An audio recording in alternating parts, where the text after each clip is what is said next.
everybody, and welcome to the RHAP B&B for the finale of Survivor 42. More like F-U-N, Ali, because we have Ali, and we're going to have some fun as well as we're wrapping up Survivor 42.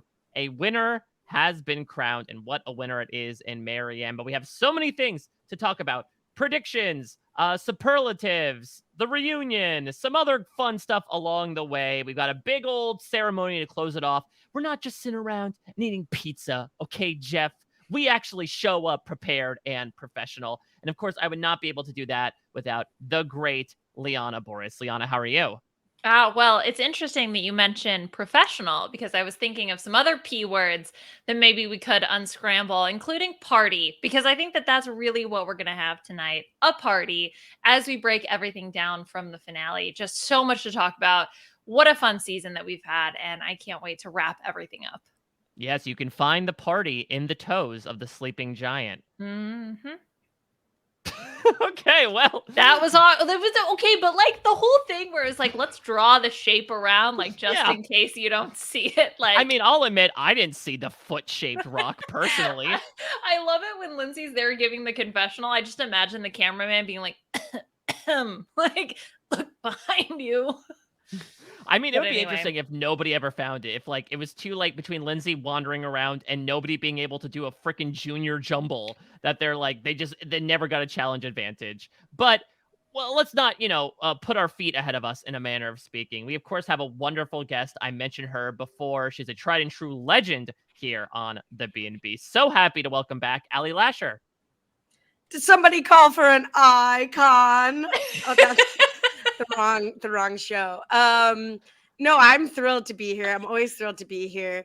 Really had me at the edge of extinction of my seat for this year. Woo! Because I think this is, I don't want to say it feels like the first time I've ever done like a finale podcast of any show that's not The Challenge or RuPaul's Drag Race back in the day, to the extent finals permitted. Maybe not even then. I'm nervous. I'm nervous to be here on the B&B for the finale. I mean, listen, again, it's not going to be particularly different. I think it's just more so in like, all right, well, this stupid Dr. Seuss book eventually ends at some point. So, like, wrap it up. The dogs went home. The end. And that's kind of what we're doing here. It's funny. That's how Go Dog Go ended, right? All the dogs went home. I had like 3 things I wanted to talk about today. And one of them was, how toe-like was that giant's toe? And we've already checked. We've already discussed it. So 2 things. How toe-like so was that toe? More. Yeah, so much more to really like get into. I mean, also the fact that it was more like at the heel, not really the toe, The giant's toes are so big. How big are they? They're so big, Jonathan uses them as a toothpick. I say, Jonathan uses them to blank. No. Oh my God. That freaking foot stone is going to be on like the Survivor 44 logo. Do you think there's going to be on like Survivor 50, you have like the Island of the Idols, but it's just the giant toe and you just go and like ask it questions, look for advantages in the toe? Right, or is that more of a Ghost Island? Is the toe going to be on Ghost Island? Toast Island. Yeah, does the toe go to Toast Island? Toast and mature, right? And then you go to heel. Yeah. I know a particular subsection of the internet that is going to love that. Liana, Casuals Corner is going to be lit that season. Let's go feet pics. Yeah, it was like Fetish Corner, Mike. How well do you know this particular corner of the internet? Let's start an OnlyFans for the sleeping giant. Oh no. Well, let's talk about it, because actually, I mean, the winner of this season was someone who had some feet issues in and of herself. Maybe not with the sleeping giant, but Marianne now can buy some toenails and then some with all the money that she's. I don't have a bell, but like that was good. Comparable. I mean, this is amazing for so many reasons. Between just like the arc of Marianne, I believe she is like one of the best characters to ever win Survivor. Just like, we don't typically get her stories as a winning story, right? Rob mentioned this, I think, with Adam last week, that it's usually like the Elaines or like, the Christians of like, here are the quirky, goofy characters. They're probably going to go out in like 7th to 6th place. But Marianne was able to thread that needle and able to get the win in a very odd season. She was the oddest of the odd. And I absolutely love that. Liana, what was your take on everything leading up to that in the finale? Well, I think there was definitely a narrative throughout the season of the underdog. And I think that Omer, although he was the strategic powerhouse, was still sort of playing from this angle of like, but people don't know that I'm in charge. And I think that Marianne was also somebody who exemplified that. And with her final tribal performance, oh my god, like that was just so outstanding. I know it's been talked about to death, but like to be able to so clearly articulate how her game was deliberate, right? Even from the goofiness and the silliness of it all, to think that, oh, the young people are all being voted out, so I need to sort of be, not such a strategic mastermind, at least from the, the view of other players. I just think that that's so outstanding. And I am really happy that she is the person who ultimately is going to represent the season as the winner. Yeah, representing is an interesting thing because again, I do feel like she's almost sort of compared to like the apocalypse, and like she is somehow the one who ends up on top The there. I don't know. cockroach.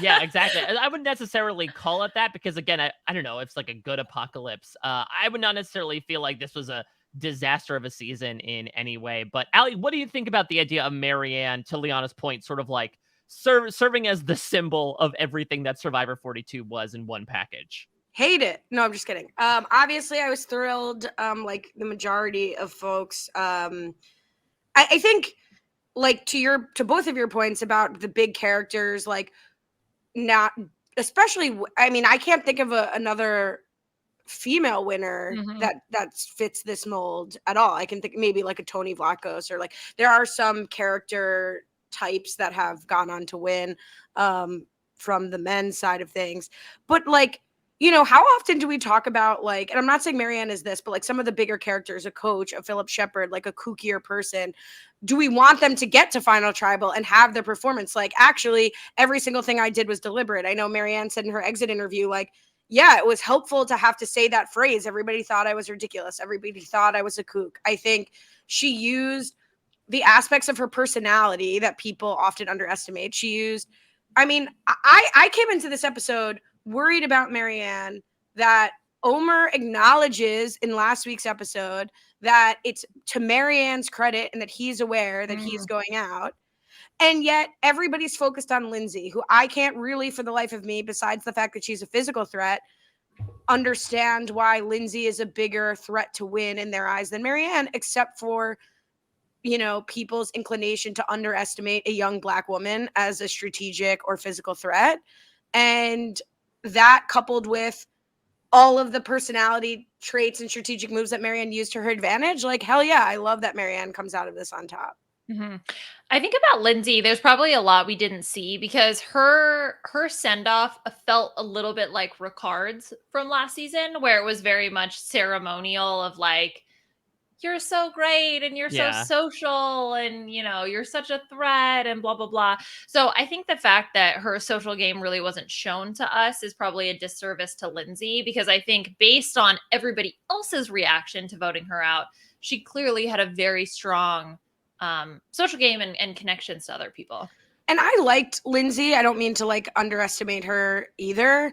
I just think like she got completely played by every single person remaining in the game last week. So to me, like, is she really that threatening? Like, she's now clearly on the bottom, at least. And like, it's a good point that everybody seemed to really respect her. And I'm sure there was a lot not shown, considering we didn't see her like the first half of the season. Yeah. But like she got played, and even that confrontation she has with Jonathan, not that I'm some big Jonathan stan, but like she had a bad position in that confrontation. Yeah, and it's interesting, and I know that it seems like going into the finale now, sort of working it back, Lindsay, I guess, was like the odds-on favorite to win if you just said right there, right then, probably followed by like Mike and Marianne in third. I'm sure we'll talk a lot about Mike, sort of falling apart at Tribal Council. That was also something that was really cool. It has been a long time, in my opinion, since we have had a situation, right, where like one vote, let alone multiple votes, have changed at Final Tribal Council of like, oh, you didn't do this thing and this person did this thing. Okay, I'm going to swap it. And that just shows how like ridiculously dynamically fluid this cast is. But Yeah, I would be really intrigued to see if Lindsay had made it to that final tribal council. How does she explain that thing, right? Of being like, well, everyone took out Omer, was in on the plan basically, except for you. She could argue, like, well, I was safe anyway. I had the necklace. I earned my way to the end. And some parts of the narrative do supersede the other ones. But considering that Marianne, actually, I think she'd do fine. Marianne was able to say, like, yeah, I didn't do this correctly, or like, I acknowledge my faults, but these are the things that I did. And that was a really pitch perfect strategy on her part. The jury wasn't necessarily looking for like overweening hubris of I'm the greatest player of all time. Like, these seem to be people that were more down to earth about that, or at least those three of like, listen, y'all can admit it, you weren't the strongest players of the season, so don't even try to be. And Marianne didn't, and they really were appreciative of that. Well, and that was Mike's big misstep, right? That was kind of like misreading the jury. Not that he was like overly hubris about what he was bringing to the table, but it was more like the perception of what the jury had and his game just didn't align. And I think that that's what Marianne really excelled at, was being able to marry those two concepts and like be able to articulate that very clearly. Whereas Mike, I mean, yeah, you mentioned like the whole honor and integrity thing just like really did him in, because we saw those confessionals, which by the way, the editing of the interspersed confessionals from the So jury, good. oh my God, love. And they clearly said, look, I want to see Mike say, yeah, I played this whole honor and integrity game, but psych, like I was playing y'all. But he didn't realize that and started to backpedal at the end. And unfortunately, I think that that was something that really did him in. Well, going back, it's like I want to jump off of both of those points. Going back quickly, Mike, with the jury's general attitude that the better players were sort of on the jury. Do you guys agree with that? Because I am a big like Omer had hasn't had an amazing game, but he like really, really put all of his cards on being able to play Jonathan and Mike. And guess who played him? Mike. Mm-hmm. So Mike is now a better player, but at least in that situation than you are. And like Marianne played Omer out of the game also. So like I feel like Hai and maybe Drea and Omer like had bigger, like flashier games and had more control along the way. But I don't look at Marianne and Mike as like weak players in the game. I don't disagree. I mean, I think one of the things that I really love about this season was the fact that there were so many people not only willing to throw in, but like do it in a very messy way. I mean, Liana, I listened back for something we're gonna do later to like our superlatives, and even from the beginning, we were like, no one seems like the perfect package this season, and nobody played the game perfectly. I mean, that whether it's correlation or not, it's been sort of a facet of this new era where I would even say last season, I would not say that like there were some good players and some very good players, but I would not say it's like the next Survivor legend is born from this season. And I'm totally fine with that. Give me like a bunch of good to pretty good people on the same level playing a season than your one very good player completely outpacing the rest. And I think you bring up a very valid point, Ali, that one of the fun things about this season is like, even again, the most strategically out there people ended up getting got at the end of the day by some of those other people that were able to take advantage of those moments. And Marianne had no business being in the game. Remember when she made that plea? I forget the exact situation, but she's like making this plea when she gives up food. And like, I don't know how much of that really was a credit to Jonathan saying, I owe you and you're not going to go home tonight as a result of that. But like, who knows? And Marianne was like, I didn't really care. I was just like making a big stink about it so that people felt guilty. Like total control, using what you have in your arsenal. I think to define what makes like to rank players, which I know arbitrary, reductive, but still, if you're going to talk about the players that are like better, how do you define that, right? Because theoretically, getting to the end is you are a better player. So even someone like Omer who played, if we call it a dominant strategic game, but still was not able to make it to the end, well, clearly then there's flaws in his game plan. And even the Castaways talked about this season, where it's like you have to hit that right level of threat where you are not too much of a threat that you're going to be taken out, but also enough to be able to argue your case at the end. I think of Tommy Sheehan as like the perfect example of this, of someone who just had this like middling level. But is that really the best Survivor player? I don't know. It's so tough to define what that means.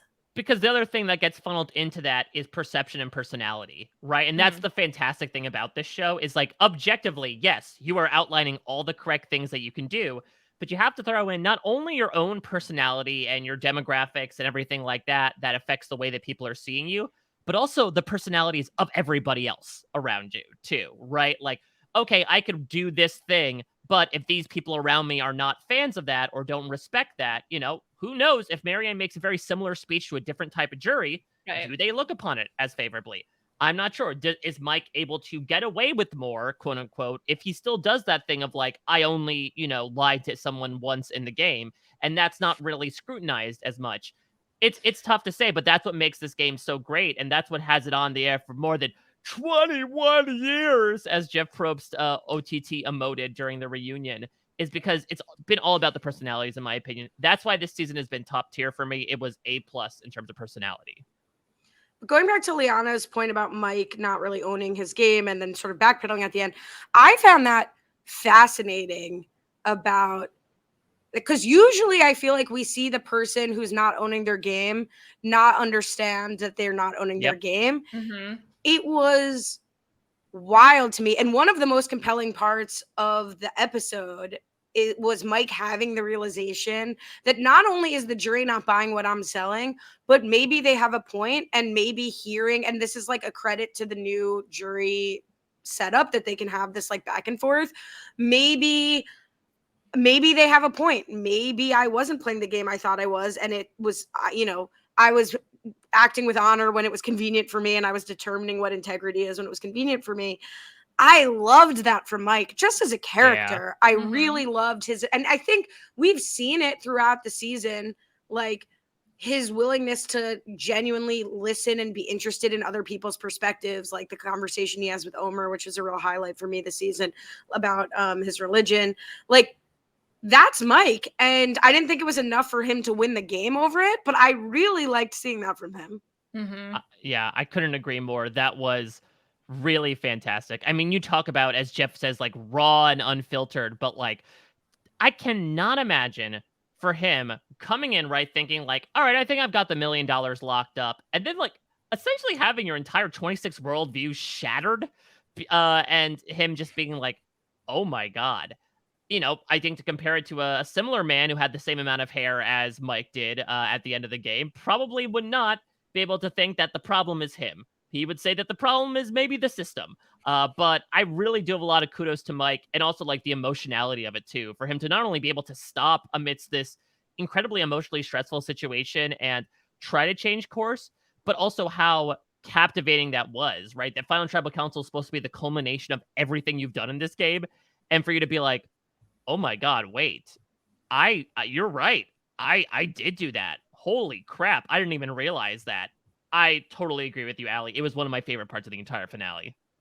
And I think we actually saw that evolution from Mike, right? From the beginning where he was like, my word is my bond, blah, blah, blah. And then he's the one who's pulling the wool over Drea's eyes, where he's making that false final five, right? And doing all that stuff. And it's watching that evolution also. And I think that I totally agree. Like, it's something that maybe he didn't even recognize until it was reflected back on him by the jury, where he's like, oh, right, I did do that. Oops. It was so fun to watch.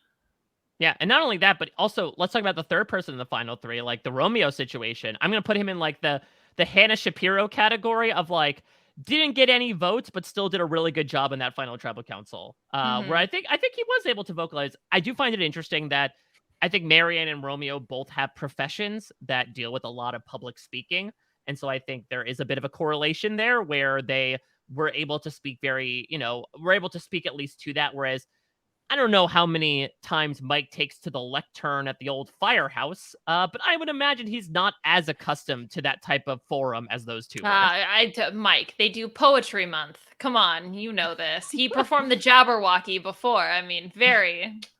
'Twas brillig, and tonight there is such grace in Lewis Carroll, it makes me cry. No. There's such grace. Well, let's start getting into our predictions here because we can sort of parse our more discussions. Wait, can I say one thing about Romeo? Please. Sorry, just absolutely. I feel like I've disrespected Romeo by you trying to bring him up and Liana and I just being like, no. It really, first of all, it does speak to like we all know this. We're watching an edited product. Like it was sort of unbelievable to see Romeo be like, I got to figure out my best chance to win. It obviously took the teeth out of the fire making decision, but like, fine. Here's where I want to go back. I want to go back to the initial challenge at the start of this episode where Romeo first says he's got a fake idol and then they go to the challenge. For what I will say, the counter to what I'm about to say is that this reward, the meat sauce and pasta reward, was to me the only reward worth playing for the entire season. But not even Applebee's? No, maybe Applebee's. And actually the person I was watching with was like, Applebee's probably, and I forgot immediately. Sorry to Krishma. But I think that Romeo should have started the challenge and been like, Jeff, I just want to tell you right now, I have an idol. I am not competing in this challenge. I'm going to show you, like, I don't have the parchment. The parchment got washed away. Daniel Strong took it, whatever. But wait, the parchment got washed away. Daniel Strong took it. You know what I mean? Like, whatever. I lost the parchment in a freak accident. But Brian Cohen's spirit just overtook me. I said fluke accident. But I'm gonna show you, the non-believers, I'm sitting out of this challenge. Doesn't matter. Because he's not winning this challenge. And I know he ends up winning the other challenge. It's a very different skill set. Like, he was not winning this challenge. And first of all, he's not getting voted out anyway. But to the extent that he thinks he's a real threat here, sit out. I'd like to see someone with a fake idol sit out of a challenge to prove it. That would be very intense. Would be, I would love that, but I would love it from the perspective of not the person with the fake idol. Like, I want Mike, Romeo says like, I'm going to play this fake idol. Mike says, prove it. Sit out the challenge tomorrow. Yeah, but that's very like, take your teeth out, Like, I feel like that's like antagonistic. So you want it more so for them to be like, not take your ball and go home. Like, oh, I'm not even going to bring the ball to begin with. I don't even need to play right now. I mean, it'd be a hell of a move. I mean, look, if you're saying you have an idol, then because I was going to also equate it to like, you could kind of break the idol system by being like, well, take off all your clothes and empty your stuff, when that was like really trending on Survivor. And that's like, oh, that's going to kind of like ruin the whole thing. But if someone's willing to say I have an idol and I'm going to play it regardless, well, then prove it maybe isn't so mean to say sit out. I mean, I'd like to see that too. Yeah, I mean, the initial reaction, right, to Romeo being like, "Oh, I have an idol," was like, "Good for you, sweetie. That's great. Good for you." We're gonna put this up on the fridge at our new camp so everyone can see it. Not just the fridge. Amazing. So, like, yeah, obviously they didn't believe him. But if Romeo had gone through with what Ali was suggesting, do you think that would have helped with the whole like making it feel more serious? Are you willing to risk it at 5? Right? Like, maybe you don't believe it. And I feel like that's where the fake idol play works is like, why risk it? Why not target Lindsay over Romeo to the extent that you were going to vote Romeo out? If you think there's a chance that you split the vote, I guess you could split the vote 2-2, but then Lindsay has to agree with it. Why not just flip it and get him next time? Yeah. It's a really interesting question. I mean, God, it would be such amazing TV if it's like, Jeff, I'm gonna go sit by you if it's okay for the challenge. I'll call it alongside you in case you need to like take a break. Yeah, I mean that you're never like. No offense to Romeo, but no one's remembering Romeo in the season. Like 0 me. Am I wrong? It's not Romeo's fault. I really liked Merge Romeo. I think that the edit did him dirty. I don't know who he pissed off in the editing bay. But I think like the whole narrative, because he had that scene with Drea at the pre-merge, end of pre-merge, that was like, my whole goal is to uplift women. And then he had the full circle narrative of being the one to take Marianne to the final 3, which ultimately she ends up winning.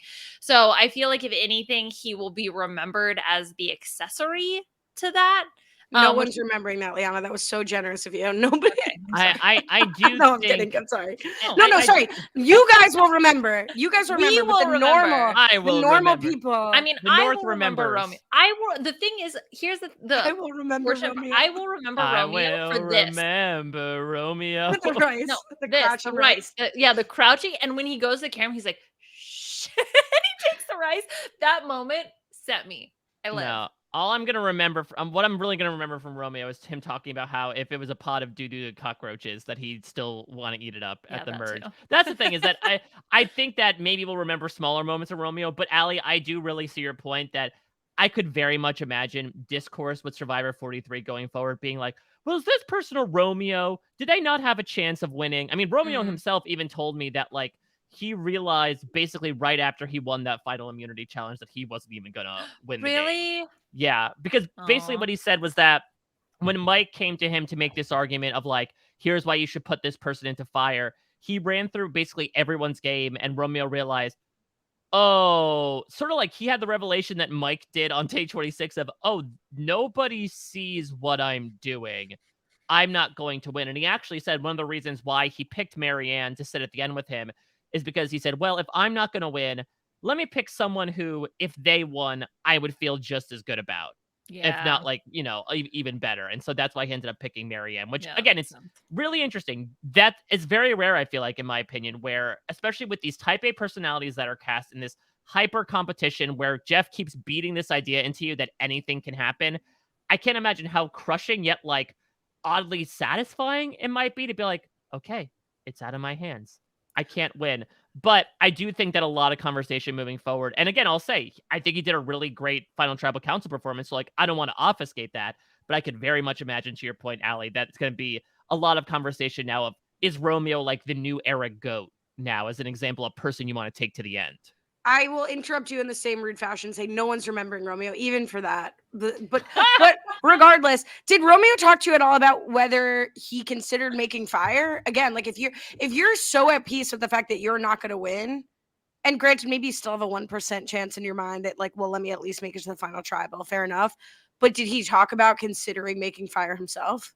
Well, I think for him, it was a matter of, and he talks about this a bit at the end of, like, I wanted to make it all the way. Like, I think for him at that Yeah. point, it was, let me make it to day Mhm. 26. And that was the only guarantee that he'd be able to make it to day 26. For sure. Fair enough. I wouldn't go to fire myself. I'll tell you that for free. Oh yeah, no, same. I don't care how much of a power move it would be. I'd be like, no. Well, let's. And I start probably getting- wouldn't sit out of the challenge with a fake idol, but Yeah, I'd no, like to no. see it. Yeah, exactly. Well, listen, I think I speak on behalf of the three of us that I don't think any of us would necessarily be interested in going on a show like this, but we'd certainly love to see people do the things that we suggest. And that's the entire concept of the voyeurism that is Survivor fan base. Yes. Fair All right, enough. well, let's get comfortable in these armchairs that we're quarterbacking from as we get into some of our predictions here. How do we, Liana, do you want to go in like reverse placement order? Should we like start from Lindsay and go up? I forget how we usually do this. Yeah, I think we do. Yeah, so we do the 5th to 1st. All right, do you want to start with Lindsay? Sure. So I said, Really quick question. I'm so sorry to interrupt. Because my favorite part is deciding who's better. Do I get to decide per person, or am I taking the totality of the finalists? Per person. per person. I was hoping Yes. you'd say that. You get to do it 5 times, Ali. Oh, More than any amazing. guest in B&B history. That's right. Okay. All right. So I had Lindsay making the jury. Mhm. I said that Lindsay would be screwed over and voted out in the split tribal because she's separated from her fellow Orange tribe members. Stupid split tribal. Lindsay won 1 individual immunity. Also, she would get a confessional about being a dietitian and what her diet looks like on Survivor. Very humorous. That's my own, I guess, narrative. I said that her ally was orange and her enemy was not orange. Okay, so you're just like, was this one of the last ones you wrote? This very much has the energy to be of like, Liana's nearly at her deadline. I'm at the end. I don't know. Like, fine. All of orange enemy, all of not orange. Fine. I mean, not to tip my hand before I even hear Mike's thing, but Close, Well, right? we'll see. So here's my thing / the Brant Steels thing. In this universe, Lindsay Delashovich was the winner of Survivor 42. oh my Really? Wow. Yeah, so it said that during the simulation, she was a fiercely independent player. She has some moments where she like sort of gets put on the outs of Taku, but then gets brought back in by the merge. She finds an advantage, but doesn't use it. She nearly gets voted out until she's able to like rally some of the non-Taku people to her side. And she wins the last 2 immunity challenges and uses them to broker deals. And essentially, she ends up winning when there's a tie in the final tribal council, and Mariah, who ends up finishing in 3rd, votes for her. Her closest ally is Mariah. Her enemy is Tori. And the randomly generated phrase for Lindsay is shape up or ship out. Oh, I love that. I mean, not for Lindsay, Wow. but just like in general. I mean, she is in shape, so. Yeah, or ship out. All right, Ali. Giving the gavel to you. I was riveted by both. I think I have to give it to Mike because there are 2 accuracies, like completely dead on. 1, advantage doesn't use it. Yep. 2, nearly voted out. I know not in the situation, but I'm gonna grandfather round it up from the do or die. Those grandfathers love to round. That's yes, fair. Thank you. Listen, I felt happy about it. I'll admit, with no offense to Lindsay, like when it generated this, I'm like, okay, Lindsay. I mean, I really enjoyed this cast, but I think of the preseason stuff, I'm like, I think she'll be good. I put her sort of in that camp of players that like will always make the merge, but I have no idea if they're ever win. And then like as her edit was building, starting with that high episode, I was like, wait, did I get it right? Did the computer give me the correct winner pick? Did the brand steal always know? Has every Survivor season just been a simulation? Yeah. Is this a simulation? Yeah, this is when the Matrix just falls in it. Like I pull out the tube within the goo sack that I've been in with all the machines behind me. It's been all brand steal all the time. Not to make it about me and not to encourage people to look at the YouTube of this who are just doing their normal thing, listening on podcasts. I cannot believe I showed up on a video recording looking like this. I'm just looking at myself like, I mean, anyway, listen, back to the show. You could be wearing like Jonathan's like potato sack to. Yeah, like I've done worse. I mean, I did not know this. Actually, not that I didn't know. I refused to learn that this was a video podcast. I refused to learn that this was a video podcast. I love it. Very much the opposite of Mike at Final Tribal Council. Like, I refuse to learn that I did not lie in this game. You can tell me now, but I will forget next time. Maybe I didn't do it as much as I thought. Well, let's talk about Mr. Potato Sack here. Probably eats all the potatoes in the sack as well every day. Let's talk about Jonathan. So I'll go first here. I did have Jonathan making the finale. I said that he would get tight with some of the Takus, particularly in the post-swap. He enters the merge in an alliance with Jackson and Mariah, but he turns on them when he considers them threats. He constantly votes in the minority throughout the merge. And he finally becomes part of the majority, but then gets in a fight with somebody and then is on the bottom all over again. And he ends up getting voted out unanimously. His closest ally was Jackson. His enemy was Zach. And his randomly generated catchphrase was, checking things off the list is the best feeling. What a type A personality. I mean, he talked about that, right? Mr. Jeff, I did all the things I wanted to do. I checked my list off. That's right. Okay, so first of all, when I wrote all the predictions, I wrote a few notes to myself about each person to help with the predictions. So I haven't read them thus far, but I do want to read Jonathan's. This is all I wrote down for Jonathan. I wrote Jason Momoa, Ozzy, and Freedom Guy. So apparently that was what I needed to know about Jonathan before I wrote the prediction. But ultimately what I said about Jonathan is I said he would make the jury. But I said in an epic merge vote, the 6 orange go up against the 5 green/blue tribe members. And it looks like an easy sweep for orange. But all the extra votes are played at this tribal council, leading to an 8 versus 9 vote with only 11 people at the merge. So like every extra vote I said was played here. Apparently Jonathan and Mike were the 2 targets. Jonathan got 9 votes and is the first member of the jury. I said he would play a dominant physical game and was targeted because of his individual immunity threat. He did not play a shot in the dark. And I said his ally was Orange Strong. Again, must have been one of the last ones I wrote. And his enemy was Shipwheel Island because of all the extra votes. I just love this idea of Jeff like not stopping at 11 and votes. just keeping going. Yeah, and everyone's like, what? Wait, what?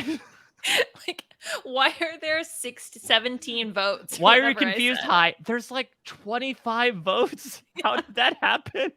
Why are there 6 extra votes? That would be 17 votes. I mean, I guess there were that many votes in like the final tribal council of winners at war, right? Because it was like a 16-person jury, but that's still wild to think about. Yeah. All right, Can Allie. I get a clarification before I make my decision? Is Freedom Guy the guy who stormed the Capitol? No, I remember Jonathan in his preseason interviews said something about like my freedoms or freedoms. Mike, Oh, that was like a nickname you made for him. I wasn't Yes. sure if that was this like would be an your ironic big, name. No, it's not like No, he it'd looked like the guy that stormed the Capitol. No, it would be your Big Brother comic book super persona that you'd come up with. Yeah, I believe, guy. if I recall correctly, I think he said something because we asked the question of like, what has changed about you during the pandemic? He's like, when you have your personal freedoms taken away, it like teaches you a lot about yourself. So, yeah, that I guess that translates to Freedom Guy in Liana shorthand. It triggered in my brain. He should acknowledge difficulties with having your personal freedoms taken away. Anyway, so Mike, what I liked about what you said, tight with Taku, that was accurate. But every person you mentioned on Taku that he would be tight with was gone before the finale, although he did make the finale. Here's why I'm giving this one to Liana. I think your notes to yourself were a perfect encapsulation of Jonathan. So I think you were right on with the notes to yourself. Great ad. Great and important ad. And I think while you were completely wrong about what happened, that's what should have happened. He says, your alliance saying Orange Strong. That's like pretty much what he says. We're 4 strong or whatever. And we're Taku strong at that challenge. And then I did think that Green and Blue should have gotten together and voted him out at the merge. So I'm giving it to you because I make the rules. Yes. Should we do something next season where like now you just write down like 3 people that the player reminds you of and you revisit later on being like, did they really remind you of those celebrities at the end of the day? Yeah, right. Don't be salty because you lost the point while being more accurate, Mike. I'm as salty as that garlic bread, baby. Look, he did a brand steal, okay? So at the end of the day, how upset can Mike be? Really? Yeah, but it is the best idea anyone's ever had, if we're being honest. Like, how jealous are you, Liana? I put so much work. I should have just completed it. Why did I try? No, I put so much work into Orange Strong. I'm going back after this season. I would consider this like a failure on my part, the great experiment, because you either won an equal amount or more times than in previous seasons. So I'm like, what was it for? Even when I let go of the steering wheel, the automatic car still crashes into a tree. So like, I might as well be the one holding the steering wheel. Yeah, you can drive yourself into the Whomping Willow. Well, that's because you have a great work ethic. Wait, I just want to compliment Mike and then undermine what he said.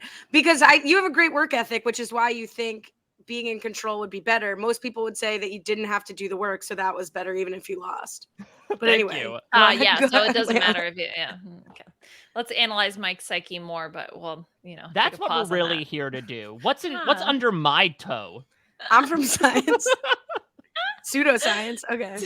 That's going to be my armchair psychology podcast, is what's under your toe. Gross. Brilliant. You don't want to know. The answer may surprise you. Okay, sorry. All right, Liana. Okay, Romeo. Yeah. All right. So, look, I was not super high on Romeo. Not high, like high.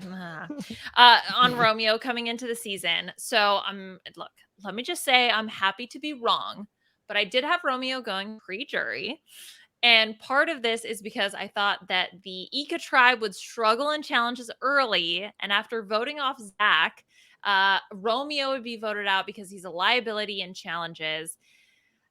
He would make a last-ditch effort to throw Tori under the bus, but Drea is steadfast about keeping Tori for strength. I also said that Romeo would lead a pageant clinic on the beach, and we get some good gifts for the internet. Thank you, Romeo. He would not use his shot in the dark, but he should have. His ally was Swathi, and his enemy was the immunity challenges. Interesting. I like that you... Shade! I mean, you basically, it wasn't Romeo's narrative, but it was the narrative of like every Ika tribe member pre-merge was, gotta do something. Throw Tori under the bus. That's a classic move. So I had a little bit higher prospects, not the person again for Romeo. I had him making the jury. I said that he would get into an early fight with Drea, which puts her up on the chopping block. Remember that Drea ends up going fairly early in this simulation. He does find and use an advantage. He wins an immunity challenge, then immediately gets targeted for being a challenge threat. Then he gets into it with Chanel. Romeo? Romeo, yeah. Okay. And then he gets into it. I'm sorry. I actually have my prediction for Mike Holloway up for some reason from Survivor Worlds Apart. He gets into it with Chanel in the post-merge, which causes even more people to turn against him. And so they all decide to vote him out because they're just like, it's between like being a challenge threat and also like the personal aspects. His closest ally was Zach. His enemy was Chanel. And his phrase is, "How often do you see George?" How often? No, wait. How often do you see George? I thought the only weird phrase I already done, right, was like there were Mariah's there were 4 people playing the game. Her boyfriend, her boyfriend's roommate Steve, and Steve's girlfriend Cara. But apparently another one snuck its way in there, like Romeo himself, with "How often do you see George?" Not often enough. Yeah. Mike, I was rooting for you. We were all rooting for you. But as well, because when Liana said she wasn't high on Romeo, but then, she's the number one person to remember Romeo. So I was like, well, you've already lost. But then I thought you had some good points. I mean, Zach did go. And then I think people might have considered Romeo for the same reason. Ika did struggle. I also struggled. I think when I was on with Rob, I kept saying Ika, so we're all upset about that. It's just your Big Brother Canada brain. It's blue. Yeah, so, and I think the Tori thing, I think, Mike, the simulation did have the fight with Drea, which, didn't end up hurting Drea, kind of hurted Romeo. It hurt Romeo. But Liana, it's you with a bullet here. Sorry to the sim. Oh my God. Wait till I tell George. Yeah, He's take that, be George. So angry. Oh, well, how often do you see him? Not soon enough. Are you seeing him right now? Are you seeing George in the room now, Mike? Yeah. Is he under your situation? Did I not introduce George? That's my Survivor guy, is George. Oh, no. What tattooed did you see? Man comes in like, "All right, Mike, you're going to do this podcast now. It's me, George. I'm taking over." Every stupid thing I did on a podcast in my life, it's because of George. I just want everyone to know that. Okay, well, Jessica Leese, you owe an apology too. You can be like, it's George's fault. George is like, "Get the tattoo. Yeah, spin in the other direction while on camera. Do it. You won't, Mike Bloom." Goddamn George. The tattoo. All right, let's get into our top 2 here. Let's get into Mike. I'll start with Mike here. So, not only did I have Mike making the finale, he was my second place finisher in the grand scale. I said that, in short, he truly plays a Tony-like game. He finds an idol and then uses it. He makes a bond and an alliance with Zach, which makes them the tightest pair for the rest of the game. It's really interesting, actually, because Zach ends up finishing in 4th place, competing against Mike in the fire making challenge. So for some strange reason, if you took Zach and replaced him with Jonathan, it's not too dissimilar to what actually happened in the season proper. They make a bond that makes them the tightest duo in the game. Apparently during the merge, he's constantly jumping between there's a Vati group and then there's a bunch of everybody else. And he just keeps jumping between the two. Literally every other vote, he's flip-flopping back and forth. He does win a couple of immunity challenges, and he loses a close vote in the end. His closest ally was Zach. His biggest enemy is himself. Take a page out of Liana's book. And the randomly generated phrase is, "Look at me, Mom." Hey, look, Mom, I made it. If you replace Mom with Stacy. Yeah. Or Stacy's mom. She's got it going on. That's what I hear.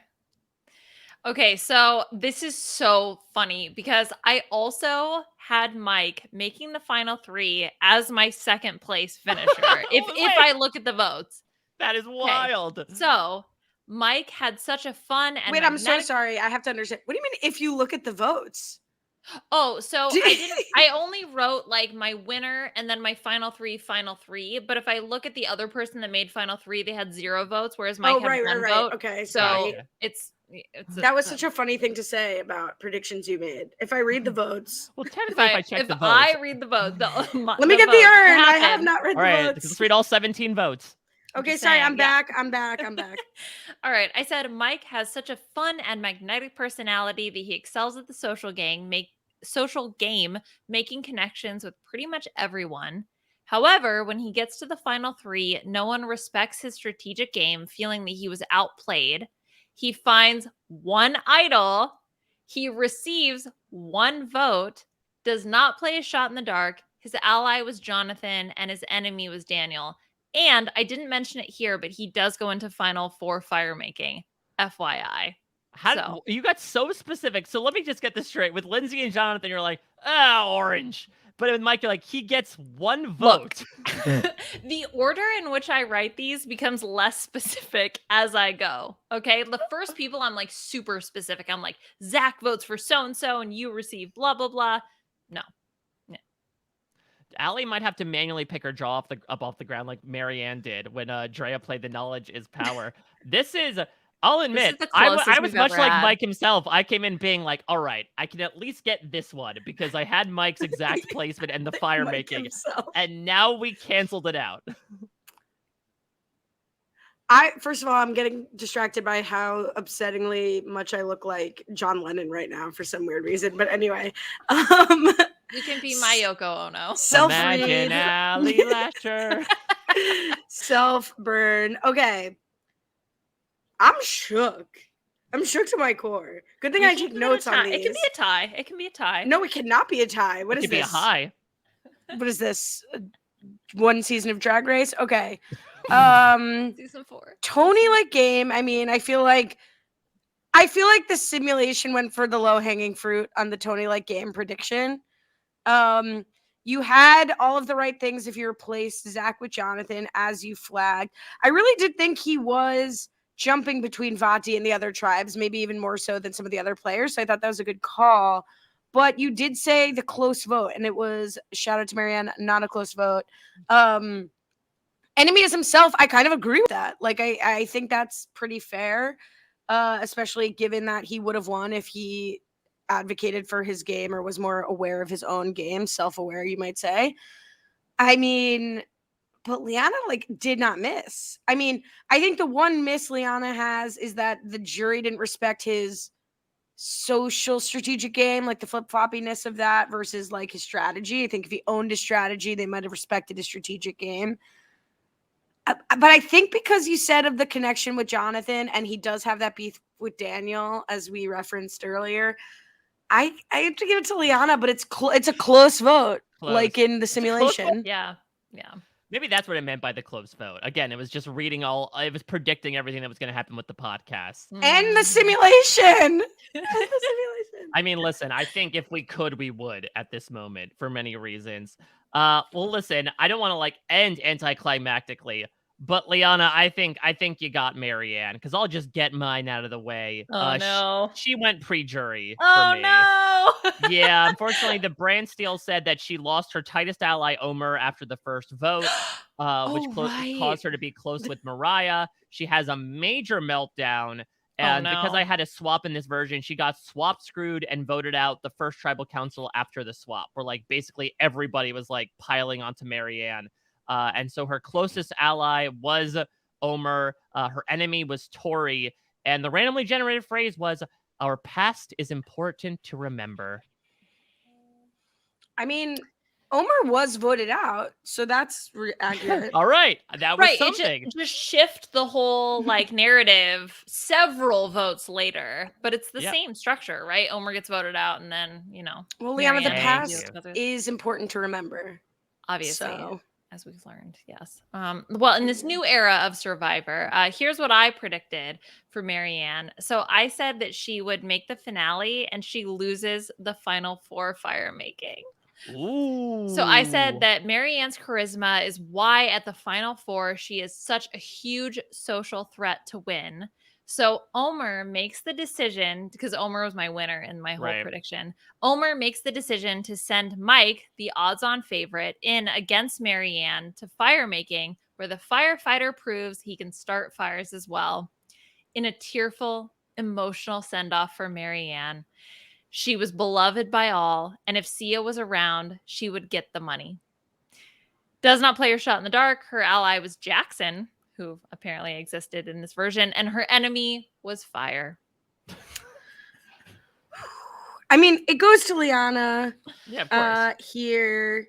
But it's interesting because it's like she wasn't this huge social threat, right? But she ends up being a strategic threat. And most people found her annoying. I loved her. Anyway, Oh, yeah. great predictions as always. So fun.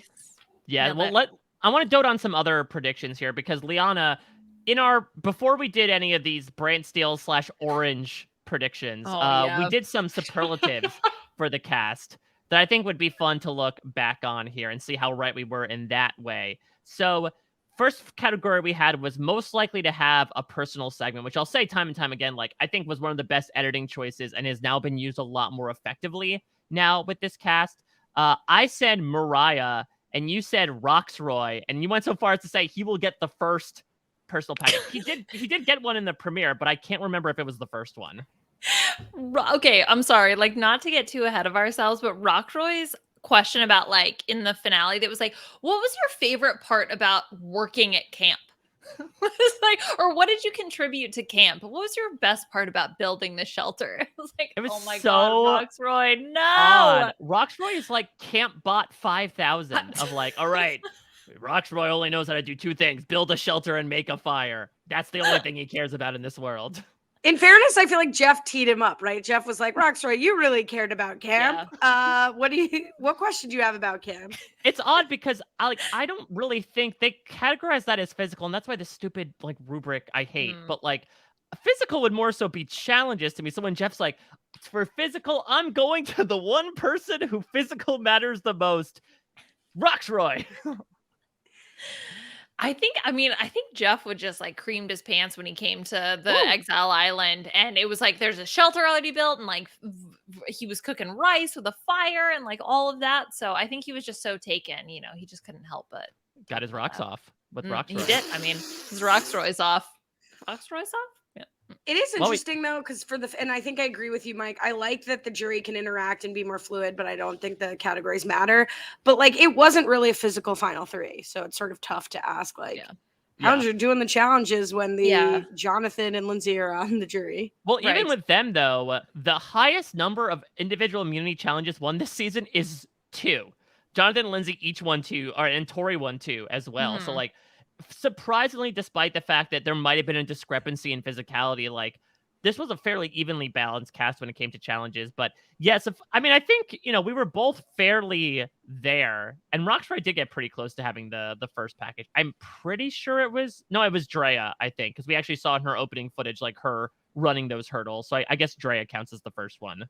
So close. I was gonna say, can we pick So is it the first or just the most likely to get it? Because I feel like I would, in reality, give it to either Jackson or like Mike. I feel like they love talking about Stacy and his kids. Yeah, that's why I gave it to Mariah, because she had that story about like her brother passing from COVID. I think maybe, Liana, we can modify it next time since we know there are so many now for like the first one to get it. Yeah. Yeah, because I'm pretty sure like nearly everybody got some sort of personal content here. Yeah. So that being said, we did have most likely to get a purple edit. I said Roxroy. Liana, you said Jenny. Yeah, I mean, Jenny's a tough one because she went earlier than I expected. So I think that's tough to be like, oh, well, she got a purple edit because she went in the 4th episode? It's tough because like if you check the confessionals, according to Rob's fact checker, this is like the most evenly edited Survivor season of all time. So I do feel like purple's a relative spectrum, but also to Ali's point, I guess you have to kind of think about as well of like who will people remember after the season's over? And I do feel like, Romeo. unfortunately, yeah, sometimes Romeo, but I do feel like, unfortunately, some of those pre-mergers, like a Jackson, for instance, as big of a thing as it was when he ended up getting pulled on day 2, I do feel like, in retrospect, he will not be as remembered, especially compared to someone like Zach, who has now been, like, memed in with the winner as well. Right. I mean, look, strategically, great play. Zach, what did he change his last name to? Marianne's last name, right? Yeah, it's Marianne's last name. Yeah. I don't love that, if I'm being honest. Oh, interesting. Feels a little coattails to me. Did you not like when he popped in during Rob's exit interview? Yeah, I mean, I support it if Marianne supports it, but Marianne's got a man. And, you know, it's for the get meme, your own thing. But yes, I agree. Yeah. That's what these Gen Zers are doing, Ali. They're hopping on fake relationships for the memes. It's a thing to do. Clout. Yeah, it's all about clout. I still think Romeo got the most purple edit. If you like, there were episodes where he was there and there were only 5, 6, 7 people in the game, and you didn't hear anything from him. And I felt bad. Like, again, I didn't make the decision. I did not want to hear from Romeo. We had most likely to flip on their number 1 ally. Liana, you said Omer, which was interesting because you said that you told that prediction to Puya and he was like, what? But you felt he had, quote, fun villainy vibes, and you said that he would make a calculated move, which was really right on the money. I said High, which I think is also in a very similar category, considering that he did vote out his tightest ally at the merge, not merge. Yeah, I look back at my notes. I wrote Omer, but with a question mark. So that's where, like, the whole, like, maybe... because I think it would come to play. Because again, I think that he was doing this whole like pigeon to owl thing, but I think we were perceiving like so much goofiness and self-deprecation from him that I don't think, I mean, at least from speaking from my perspective, I don't think I saw the turn coming from Omer that I thought. And I think that's what made him such a good player as well, right? Is that like nobody expected it until it actually happened. Right. No, it was super fun to watch. All right, most likely to start a podcast. This is TBD because I'm pretty sure no Survivor 42 players have started a podcast as of yet. I said Daniel Strunk. He would be tracking the TV that he watched because that was one of his habits. And this is where, Liana, we got into Zach's podcast. You suggested, Wort in the World Are You Talking About? And I suggested the infamous make Chappelle nearly crash his car, You Better Wort. Yeah, Zach, you better Wurtenberger. I hope Zach's loving All-Star 7. So many alliances for Zach. Do you feel the same after watching the season? Oh, of who would start a podcast? I think I could see Omer start one. Yeah, I was going to say the exact same thing. And it wouldn't even be like Survivor based. Like I think he could do like a zoology podcast, like something about animals. I think he's just like a very good talking head. I could see Marianne maybe not do a podcast, but like get into, I don't know, YouTubing or something due to her various interests. So I think those are the two I would see probably spin off the most into like talking head stuff, maybe not necessarily podcasting. Yeah, I agree. All right. Most likely to have an advantage, screw them over. Liana, you said Chanel because you said, quote, my favorites always get screwed over. And I said Mike, and they both did sort of get screwed over in that one tribal council. Yeah, I'll take it. Yeah, I think it works. Apparently, my second choice was also Jenny, so that's very interesting, considering that she was, I think, by and large, the most screwed by the twist the entire season. Very screwed over. Yeah, I don't know what it is about these Vati people, considering that, like, 4 of them, if you count Chanel, Mike, Jenny, and Lydia with the merge, not merge thing, all got hampered by a twist in some way, whereas everyone else kind of, like, made off, scot-free, relatively speaking. Last thing we had, most likely to bungle their idol phrase. Liana, you said Jonathan, and I said Marianne because she got too excited and would like trip over her words. Did not happen. Yeah, and I also realized I wrote Mike down as well, and I think he was by far the number 1 in this category. Oh yeah, right? no, if one of us had said Mike, like that's the clear winner. Yeah, Jeff, I got something to say. Hold on, everybody. There is such grace in game of soccer. George has whispered in my ear. He's telling me something. I coach soccer at home. And I just let me tell you. I just love it. It's this idea of like throwing something out and be like, let me explain. Let me go back and explain a little bit. See, I coach soccer. Yes, exactly. That's the whole thing. I love the concept of just being like, this is an extremely weird and random thing, but let me explain. Now I know what you're thinking. What's this guy doing with the kicky ball? Well, I got a yarn for you to spin. The thing they do in Europe. Let me tell you about it. I like yours is turning into like a newsie. Oh, Will, let me tip my cap to you. All right, I don't even know what that is now. You're giving Jess Day. If you're giving Jess Day trying to seduce This is Genslinger. very new girl. Yes. Oh, sir. Oh, well, let me tell you about the show. Oh my god. Okay. All right, that's enough. Enough of that. Well, listen, let's get into a couple games here Yes. to finish off our Fun and Games podcast for the season. I'll start with mine because yours is in the vein of You Better Word. I think it'd be a good way to do a death drop to finish this all out. So I have a quiz about the reunion, the on-island reunion. Let me ask actually before as we sort of reset. We've seen this twice now. Do we like it now? Because Jeff has indicated to Dalton Ross that like this is a fixture for the time being, that they're going to keep reading the votes live on the island and doing the pizza, champagne, getting everyone's feelings in the moment. Now that we've seen it twice, now that it's not as new, are we thumbs up or thumbs down on it? So first things first, I stand by the fact, just give them 15 minutes to eat, right? Like Mike's entire narrative of being like, can I have more pizza? Please, more pizza. Can I have more pizza? Not interesting. Like, of course, they're starving. They want to eat more. So to me, that is just a complete distraction. Get rid of that. Then I think it goes to the whole like, well, do you care about the sort of raw initial reaction versus the maybe more canned, but having the ability to like see everything that happened as it airs and, you know, when you actually see the edited show. So then I think it comes down to a debate of like, oh, well, what do you care more about? I think ultimately now, having seen two versions of this, I probably want to know more like the update now. So I would rather see the reunion later, but I also understand the decision. Blech. Yeah, what do you think, Ali, about this entire concept? I totally agree. Like Mike was unwell and it was not helpful. Like that wasn't interesting. I think I feel like from the players' perspective, I know that a lot of them went out to LA, but like I feel bad that we don't get like the live finale and that they don't get that moment. I think that's like a really fun thing for them and for the audience that goes. I agree. I think I don't think we learn anything at the immediate reunion that we wouldn't necessarily learn. Although, yes, there's a risk that it's like no longer canon, but I'd rather have that we don't learn at Tribal. Like we saw how they felt about the players. We saw how the players felt about their game. We saw how the votes came out.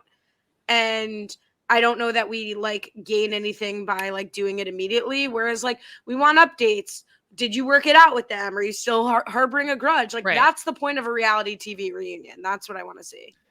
So I really agree with that. Like I'm not fully out on the premise as of yet. I do think there is something to like capturing their feelings in the moment rather than like watching back the edited product and you know getting in through social media and everything. In a perfect world, it would be like maybe the next day, not necessarily like poor Romeo and Mike and Marianne had to sit there in these stinky rags for like another hour as they're eating pizza. But I could not. Jonathan, Romeo, and poor Jonathan people. was by choice. But I could not agree with you more, Ali, that I think what's missing for me in these new era reunions is like interpersonal stuff. Like so many of the segments are like, and what about this twist? Wasn't that wacky? And there was much less about like, person, talk to me about Marianne. And I feel like we got so much more of that flavor in the other reunions. For whatever reason, they decided not to. Maybe it's just to really focus on like why things are so new and all the new things that are happening. But I really do feel like it's sorely missing. You know, we have, oh, Marianne, how do you feel about winning? I think they could have easily gone to somebody like Omar and be like, why did you vote for Marianne to win? Or like, the whole debate, right, of, oh, everything was up in the air. I would love to hear the vocalizations from some jury members about, like, why were you going to vote for Mike initially and you decided to vote for Marianne? To your point, Ali, like, Jonathan and Drea, did you two make up after that tribal council? Like, still bringing in some of that typical reunion fare without making it, like, a completely different thing, I think would be the perfect marriage between these two. And part of it is, right, they don't know what's going to make edit. Like, I know people have talked about, like, you don't know what's gonna, like Rob I think said, like, you don't know what's gonna be what the stories that people are gonna care about are, but you also don't even know what's gonna be in the edit at that point.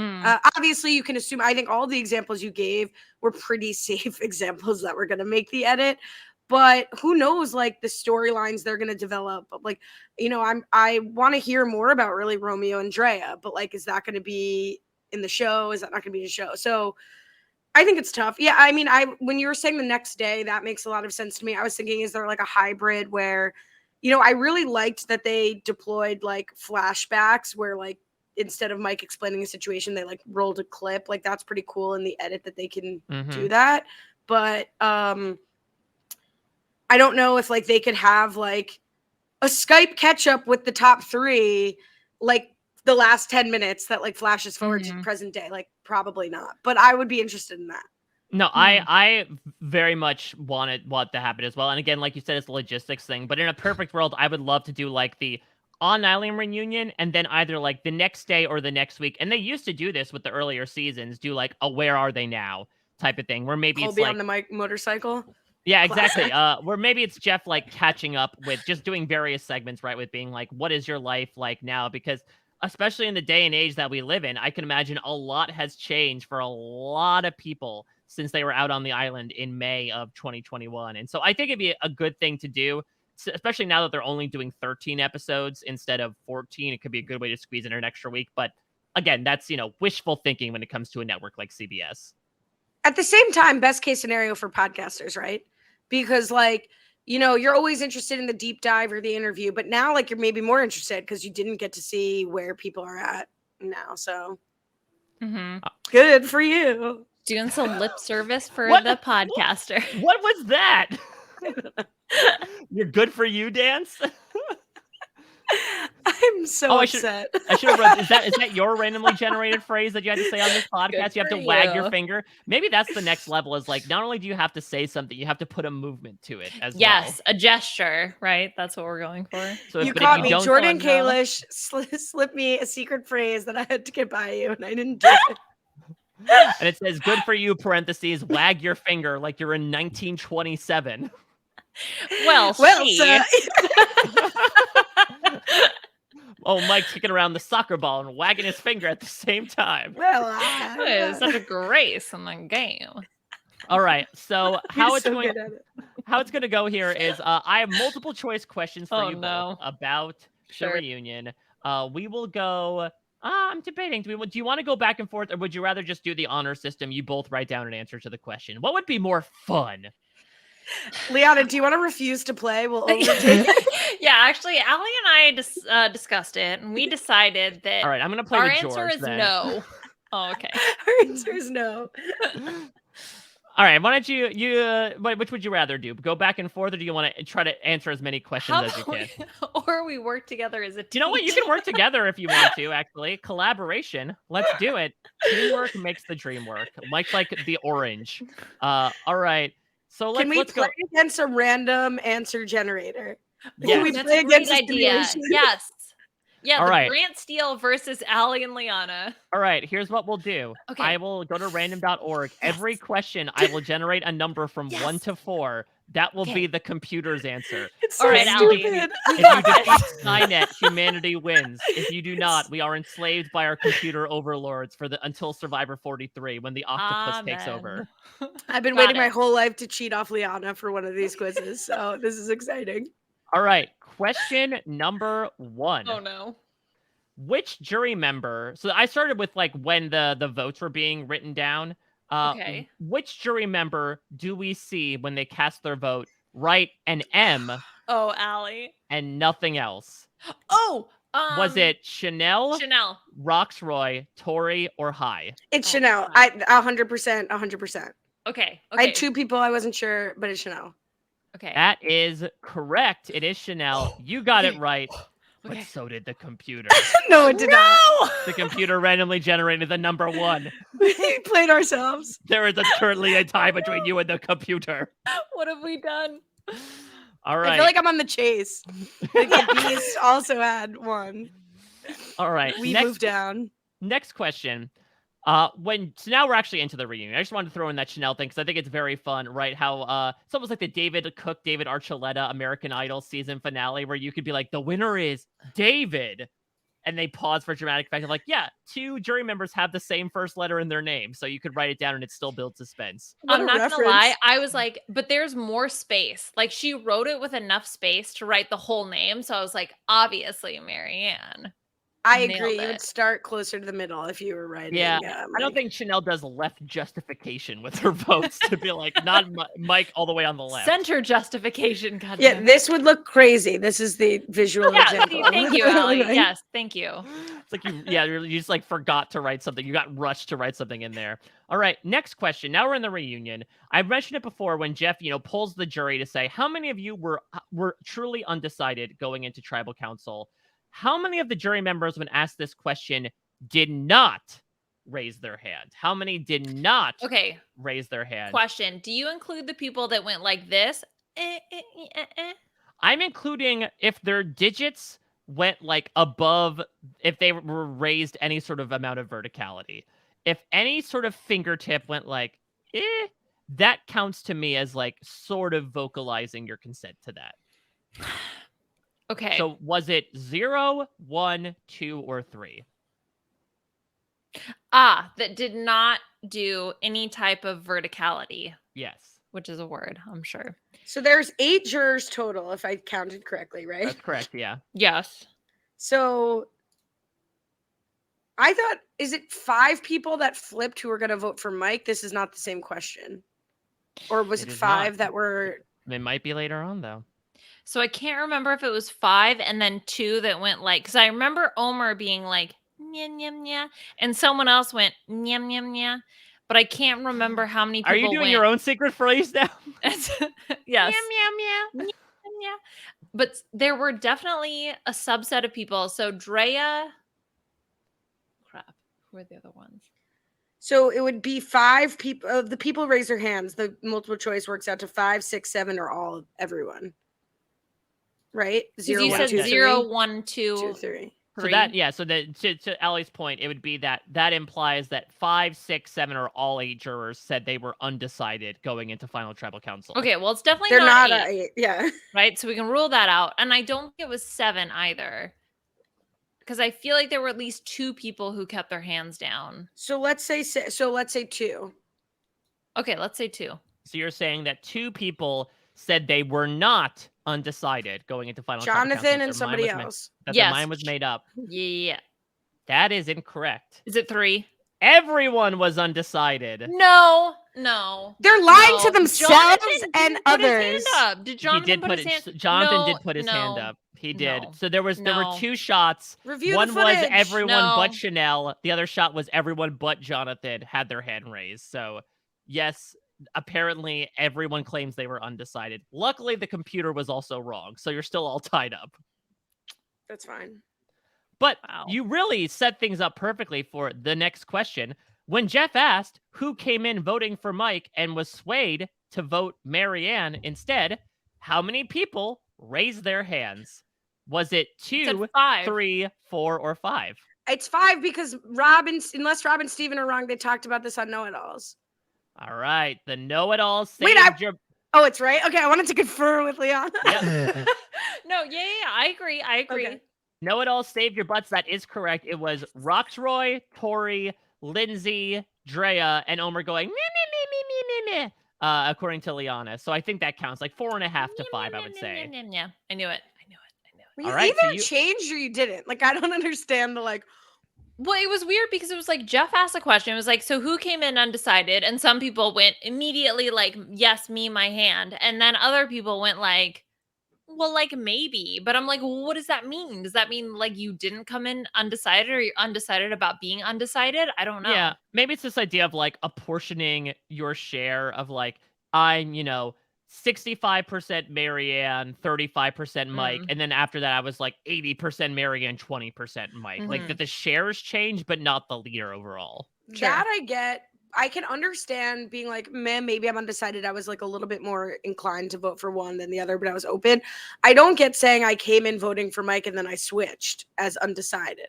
Like this does not the Venn diagram is messed up because all of them were undecided and yet 5 of them switched their vote.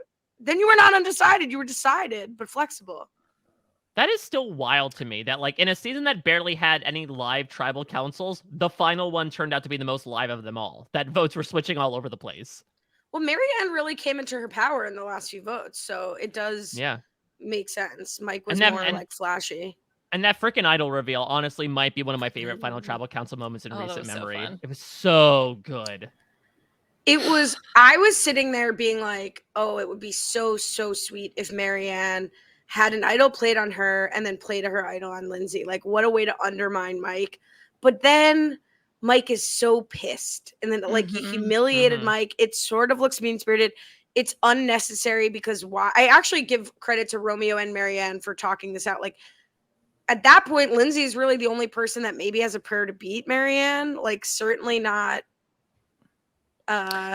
who else would she have voted out there? Jonathan. Like, she definitely has a better chance to beat Jonathan than Lindsay. Yeah. I was so proud of her. I would have been so tempted to make the like flashy move. Yeah. Well, and I mean, she talked about it. She was like, well, do I make the emotional move or do I make the logical move? And I think that was part of the decision-making process. It was like, look, I want Lindsay to be in the final 3 with me, but I don't think I can beat her. So unfortunately, I have to be okay with her going here. Yeah, but then it's also sorry, go ahead, Mike. No, I was just saying, and it just leads to this amazing moment where like everyone on the jury was waiting for that type of argument that she just made, right? Like they were looking for deliberation, they were looking for agency, and she's like, "Look, I may have been sloppy at times, but like, look at this as a representation of the fact that I was able to handpick an end game where I was getting taken no matter what," and like that was they were feasting upon that, like it was that garlic and meat sauce. Love it. Never forget. I mean, yeah, it's like, it is something where I almost think there's logic, though, to making the move to save Lindsay because you neuter her in the process. You show, like, I neutered Mike, I neutered her, I'm big and I'm bad here, like, I'm calling the shots, and I show it to the jury. But it's like almost like the tortoise and the hare, right? Like that's the hare move. That's the like, I'm so excited. I've kept this a secret the whole game, but I'm going to move a minute too early. Like that's where we saw everybody flub up. Drea with her knowledge is power, with the amulet, all of that. Like you want to tell, that's what I would do. I would certainly be a leaky faucet, but Marianne keeping that secret until the last possible moment. It's almost unimaginable. Have we seen people do something like that? Like that's really incredible to keep that entirely to yourself the entire game, deploy it not only at the right time, but to the exact right question and exactly the right way. Not just, I kept the secret for the secret's sake, but like you guys were saying, and because of that, I was able to control where I would get to the end no matter what. I mean, masterclass. Well, I think in a world where the final 4 fire making doesn't exist, then I totally get that move of trying to keep Lindsay because you want to make it to the final 3 at least. But yeah, I mean, that's what Natalie does, right, with Jacqueline. She's like, okay, I want to make sure that she's at the final 4 because there's a better chance of either she gets voted out ahead of me or like she's someone who could help me get to the final 3. Exactly. And so I think that if that had been the situation, then maybe her decision would have been different. But as she talks about, like, well, and I guess the whole like Jonathan would have thrown himself in against Mike, which is very shocking to me. But it was like she set herself up for the final 4, given the fact that the fire making was a component to make it to the final 3. And so I think that was definitely obviously part of her decision making. And so then saving Lindsay is less important in that situation. And I think she brought this up, I think, in her interview with Rob, that like there could also be a very easy tee up of an argument that Lindsay can make if she makes it to the final 3 of like, listen, Marianne played an idol on me and I was the biggest threat. What does that say about me? Like, look what I was able to do. That it's one of these things where like every move that's made in this game could be used in your favor one way or the other with these types of arguments. And that could be something that, to your point, could work really well for Marianne as like a trusted friend. At the same time, could also really give Lindsay even more ammunition that she apparently had already stockaded to take on the jury. Yeah, definitely. let's get back to you two versus the computer here. Oh, yes. Drea goes into the process of like how she meticulously hid her advantages, which Oh, no. was not part of that process. So 3 of these things she said she did. 1 of these things she did not do. Is it A, putting them in her sock? B, tying 2 knots in her sock? C, putting the sock in her blue tights? D, tying the tights up 4 times and putting them in her bag? Okay, so the tights 4 times is correct. The putting it in the sock, then putting it in the tights, then tying the tights 4 times. I think the sock was 3 times.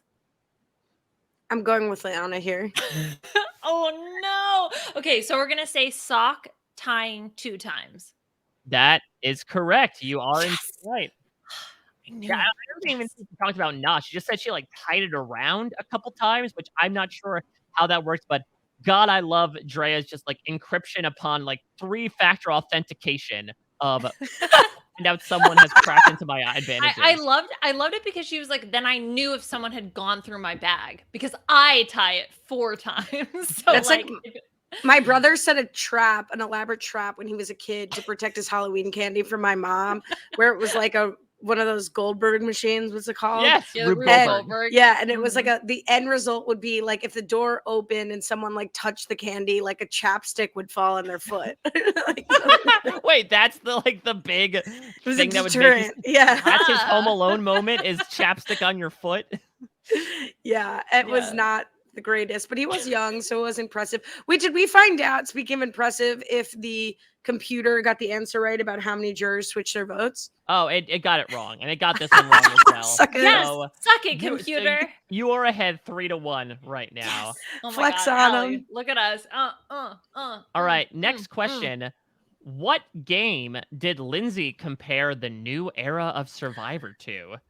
Was it Monopoly, Clue, Jumanji, or Mousetrap? I hate every analogy that was made on the season. I hate. I reject immediately. It'd be more appropriate to compare it to Yahtzee. Like, I hate the whole thing. I have literally no memory of this. Say it again. It's Monopoly. What would even make Monopoly? remote sense? A Monopoly, Clue, Jumanji, and Mousetrap. Okay, it can't be Monopoly. Like, if it's Monopoly, Lindsay should go home. Like, what does that even make sense? It's like I could see her comparing it to Mousetrap. I could see her comparing it to Clue. Like, who did this with what? It's got to be about. Well, because it's like about the number of advantages. Like, could be like weapons. So okay, so that's what I'm trying to remember is like when did they go to Lindsay to talk about stuff? And it would have been the do or die, right? Because they talked to her about the do or die twist. So what game is most like do or die of those options? Maybe, if we're going with that logic. Well, is Jumanji a real game that's just like animals and sucks you in and then you're like running from animals? Like, I don't know why she'd compare it to Jumanji. Like there's a bunch of vines in the the jungles of Fiji, and there's vines in Jumanji. They said fines. I was like, oh, are you Monopoly? Like, maybe like. Yeah, exactly. Yes, don't pass go. Yeah, don't collect $200. Well, does that count? Like, did she just use that phrase? Like, I can't get out of this. Like, don't pass go, don't collect it. Or did she say phrasing? Survivor is like a box of Monopoly. You never know what properties you're gonna get. Like, what did she say? Can we trick you? What did she say? Sometimes I'm the thimble. No. Okay, wait. So I think it makes most sense that it would be Clue or Mousetrap. All I remember in Mousetrap is the cage was like so shitty. It would like slowly. Down, the commercials was like boop, but it's really like. Don't gift that.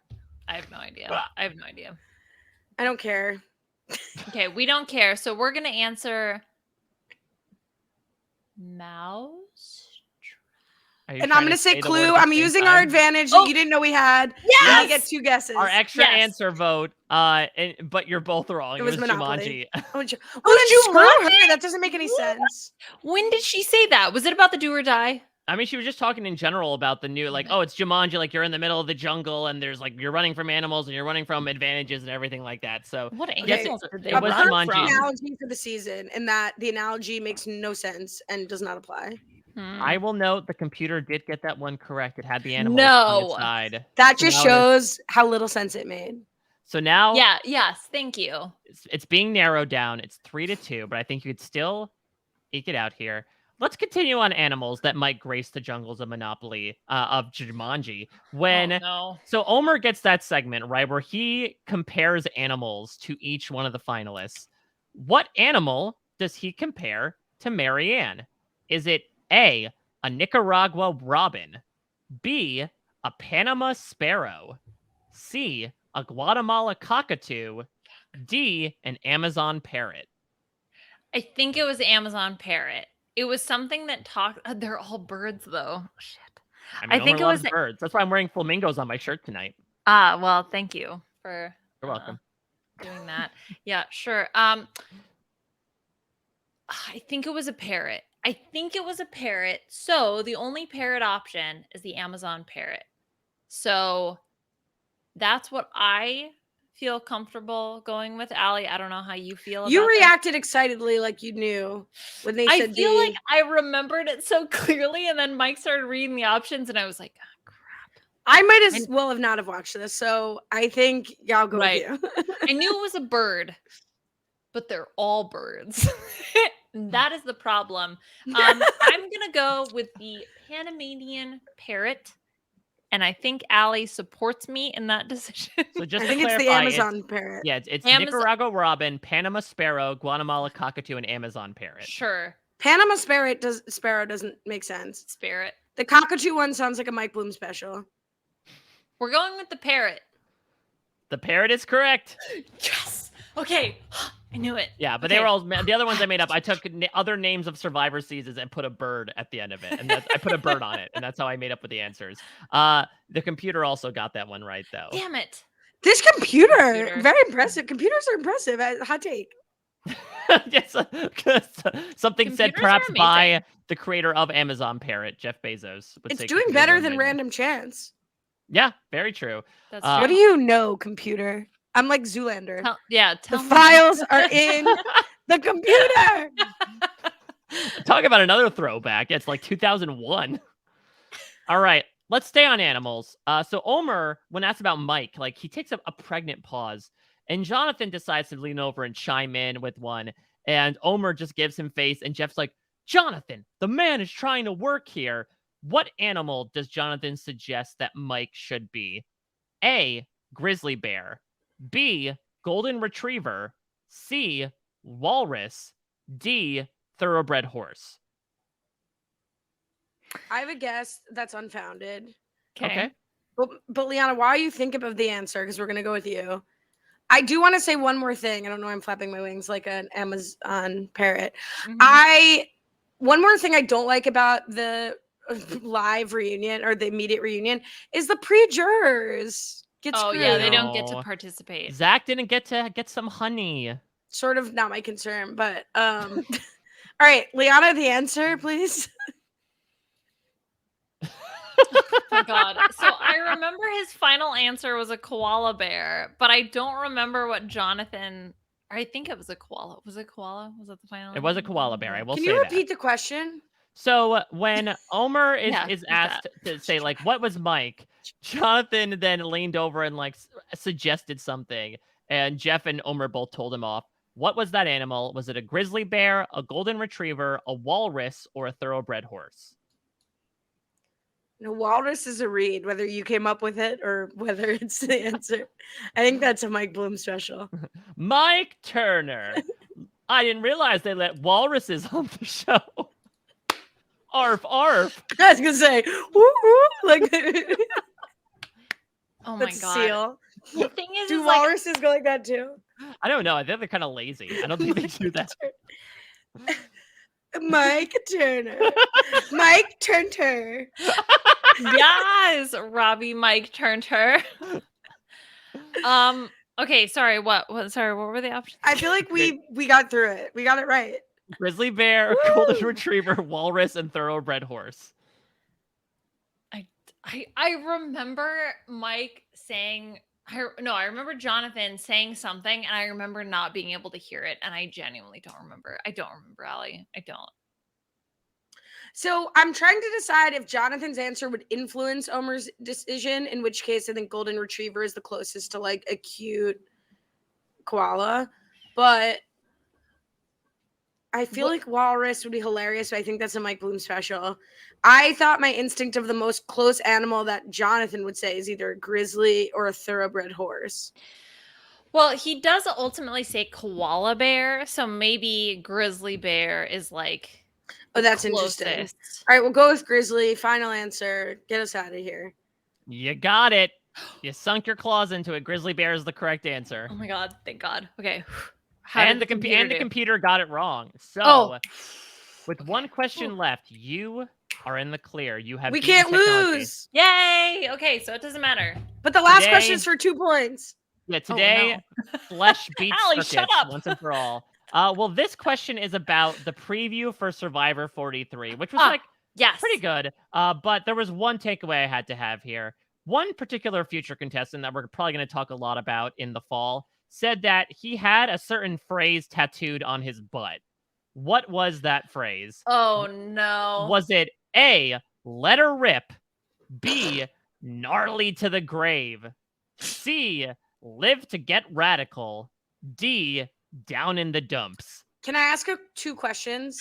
Please. Well, one's more of a statement. The first is let's acknowledge that Walrus was a Mike Bloom special Yes. and a read. And then 2, were the other phrases randomly generated or did you come up with the 3 phrases? I came up with the other 3 phrases. Read them all one more time, unless Liana knows the answer. So we have let her rip, gnarly to the grave, live to get radical, or down in the dumps. And this is something a man tattooed on his butt. It's tough because 2, like, the first one and the last one are similar. Like, I always try to find which is similar because you might be inspired by the real answer. And the second, like, gnarly to the grave and let's get radical are both like gnarly radical, and down in the dumps and let it rip are both shit expressions connected to being on your butt. Literally. So that's tough. That's tough. What do you think, Liana?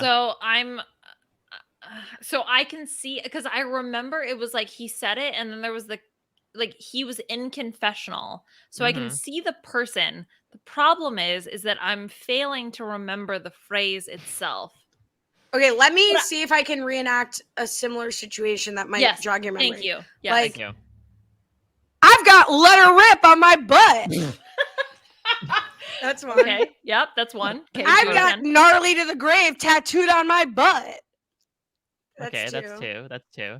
I've got radically till I die. What is it? Let's get radical. Live to get radical. Live to get radical on my butt. I can play this game. Made a little different, that one. That one's the one I like the least, if that's helpful. And the last one is I have down in the dumps tattooed on my butt. Why would you say that in the confessional? Okay, I'm it's so not that crazy. one. It's not that one. Can we just like rule out D? Down in the dumps on your butt? No, like who's gonna put dumps on their butt? I'm not gonna lie. The radical. Now that you say it, Ali. Now that you've helped us reenact the phrases, radical is actually standing out to me, and I don't know why. Are you sure it's not groovy to the core? What was it? Gnarly to the grave, please. Gnarly to the grave. That doesn't make sense. I mean, No, till Mike I would have written die. gnarly to the grave. I think it's what was it? I live to do radical. Well, that's Live different. to get Radical radical. sounds like some sort of street drug. Live to get radical. Some BoJack. I think it's radical. I would say I would be very incompatible with a person who had that tattooed on their butt. So the fact that I like it the least does make it likely that it is correct. Like, I think that's I don't think you would be compatible with the person that I can see in my vision that gives that confessional. So I think we're gonna go with I live radical. to get radical. I live to get radical. All right, are you sure? We can't lose. Yeah, we can't lose, so it doesn't really matter. Okay. I will say the computer got it right, so it ended on a good note. and we found Ali's new favorite Survivor contestant for season 43 because it indeed is Live to Get Radical. It's Yes! tattooed on this man's butt. Yes, I knew it. Wow, who knew that my what was the context of him saying it? Was I close? He just says he's like, I just live to get radical. Like it's I follow it so much. It's my mantra. It's tattooed on my butt. Yeah, it was like a shot of a challenge and then him in a confessional. Like that's what I remember. Yeah, it was like a shot of a full butthole, and then he said, I live to get radical. It's on my butt. Fully presenting like a mandrill, and then the confessional. So it was yeah. like. And they spoiled the logo for Survivor 45 actually, which is just just a butthole. Just a butthole. Can't wait for Mike Bloom to get that tattooed on his back for charity. I got a butthole tattooed on my back. You should see my butt. It's got 2 holes. It's a butthole with torches on either side. You better not no, it's a offer up your butthole with body a for torch stuck in it. podcasting anymore because you're in trouble. Oh my goodness. Are you done with this? Yes, congratulations. You beat the computer and you know more. Listen, you got, I think, like 5 out of the 8 questions right. You know more about this reunion. Liana got them correct. Let's almost that. Just barely above 50%. Nailed it. Oh, yeah. Okay, so we have a very important quiz that Mike, Ali, you will be facing off. I'm sorry. There's no teamwork here. Okay? You're tough, Liana. I know. It's a tough ship. So we have done a survey where you can compare the season 42 cast members to the All-Stars 7 drag queens. That I'm prepared so yes, for. Is this niche content? For sure. Are we going to do it? For sure. So what you two are going to do is you are going to try to guess who the audience said is most like this particular drag queen, and I will be taking points. So, for example, if the audience said, 30% is most like this person, you get 30 points, and so on and so forth. Okay? We will alternate who goes first to try to make it as even as possible. Do you have any questions about the game? Not a question, but a statement. Go ahead. No, please, go ahead. I would just say my statement, not a question, is everyone should go watch RuPaul's Drag Race All-Star 7 because it is sublime. So it good. Is so much fun. So I'm not saying what I think. I'm saying what I think the audience thinks. And I filled it out, but I did not hit submit because I didn't want to influence the results. Sure. I mean, you could have hit submit. That's fine. But I didn't because I didn't want to influence the results. No, that's smart. I mean, impartial and all that. So you are answering what you think the audience thinks. So even if you have an answer that you think like, it's definitely this person, but you think the audience may be more likely to answer a certain other person, that's the goal, to answer with the audience. So let's begin. The first question is, which Survivor 42 player is most like Raja? So we're talking multiple choice. Nope, no multiple choice. The choices but are you do 18 get multiple choices. Yes, exactly. But you do get the number of points. So it's not like, there's no wrong answer. Like you will still get points, assuming that someone answered for Raja for everybody. Also, I will tell you, there's a tie. No, so Mike will answer first. Okay. I'll go first then. So what you were saying, there was a tie, not a high? There's a tie for first and a tie for second, actually. Ooh, so 4 opportunities to screw it up. Yes. Okay, so let me go with, so if I'm like thinking about Raja, the thing that I really know about Raja is like, her thing was that she was part of a clique. She called people boogers. Like she certainly was somebody who was not afraid to like kind of dig into others, but also had like an air of confidence about herself. The first person I'm thinking of is Hai. Someone that like had so much of that confidence about themselves that it caused Romeo to like think about the way that he was presenting his own confidence. He was certainly he did not mince words about some of his allies and enemies in his confessionals. So for some reason I'm just imagining Hai right now as our Raja type. All right, so your answer is Hai, Mike. Ali, what do you think?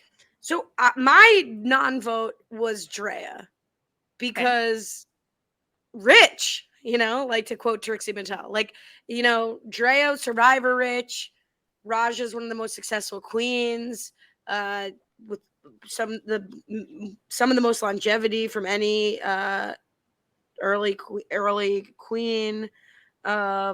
She's got confidence. So I was thinking the only other thing is like Raja is fashion, Romeo is like pageant adjacent. Mm-hmm. But I'm gonna stick with my gut. Let's use this as a litmus test to see where the audience is next to my thoughts. I'm gonna say Drea. All right, so you're going Drea. So I will tell you, you both chose the tied second place person at Whoa. 13.9%. I will give you both an opportunity to collaborate on who you think is in the first and second, I guess, but like tied with for first position. Oh, this is The answer might surprise you. The answer may surprise you. I mean, could it be a thing as simple as like Raja's old, so it's like Mike or Roxroy, maybe? I'm like Zach because she's thin. Like, what are we Yeah. doing? Yeah, I'm not sure. Like my guess honestly might be Mike, or it could be like, you know, Raja is Asian American. I think she's like the only Asian American queen to have won Drag Race proper. Like maybe it's an Omer type of thing, just from that like demographic perspective. I'm not sure. I thought those were going to be the top two answers. Is it Jenny because she's a fan favorite? Like, Yeah, because she got voted out in episode 3, and Raja won season 3. It's I'm Mike not- and Jenny. yeah. I feel like people Why? went with age. Like, Yeah, well, Yeah. 20.3% for both of them, but yes. we're Jenny, wow. plugged Look in, baby. I mean, I know, listen, if y'all we talked know. about what will people remember about these pre-mergers, people remember that Jenny Kim is the Raja of season 42. Yes, to boot, all the same. Okay, let's get into the next question. Which Survivor 42 player is most like Jinx Monsoon? So, Ali, you're going to give the first answer Ooh. here. So for this, I said Mike Turner. Like, funny, reliable, like that. I just, I'm sorry. I don't think the audience is gonna be with me on this, but I Mhm. saw Jinx, I put Mike. No, Okay. I very much see it. Like Jinx very much represents that old school drag. You know, Jinx said, right, like I've been practicing to be 50 since I was 20, so like I could totally see that. However, I do think the number one was Marianne. I think it's very much that like quirky, weirdo type of energy that Jinx has brought successfully for 2 seasons of Drag Race, and Marianne literally said she was doing this for all the weirdos. Mhm. Mike is camp. Come on, audience. Mike is more so that guy Dave that Jinx made over. Oh, I would love to see Mike in a Who makeover killed, challenge. Killed Judy Garland. Judy Garland. Yeah. No, you can't discuss All it. right. Look, so I have some good and some bad news. The good news is that Mike was on the money. Marianne was the top answer for Jinx with 57.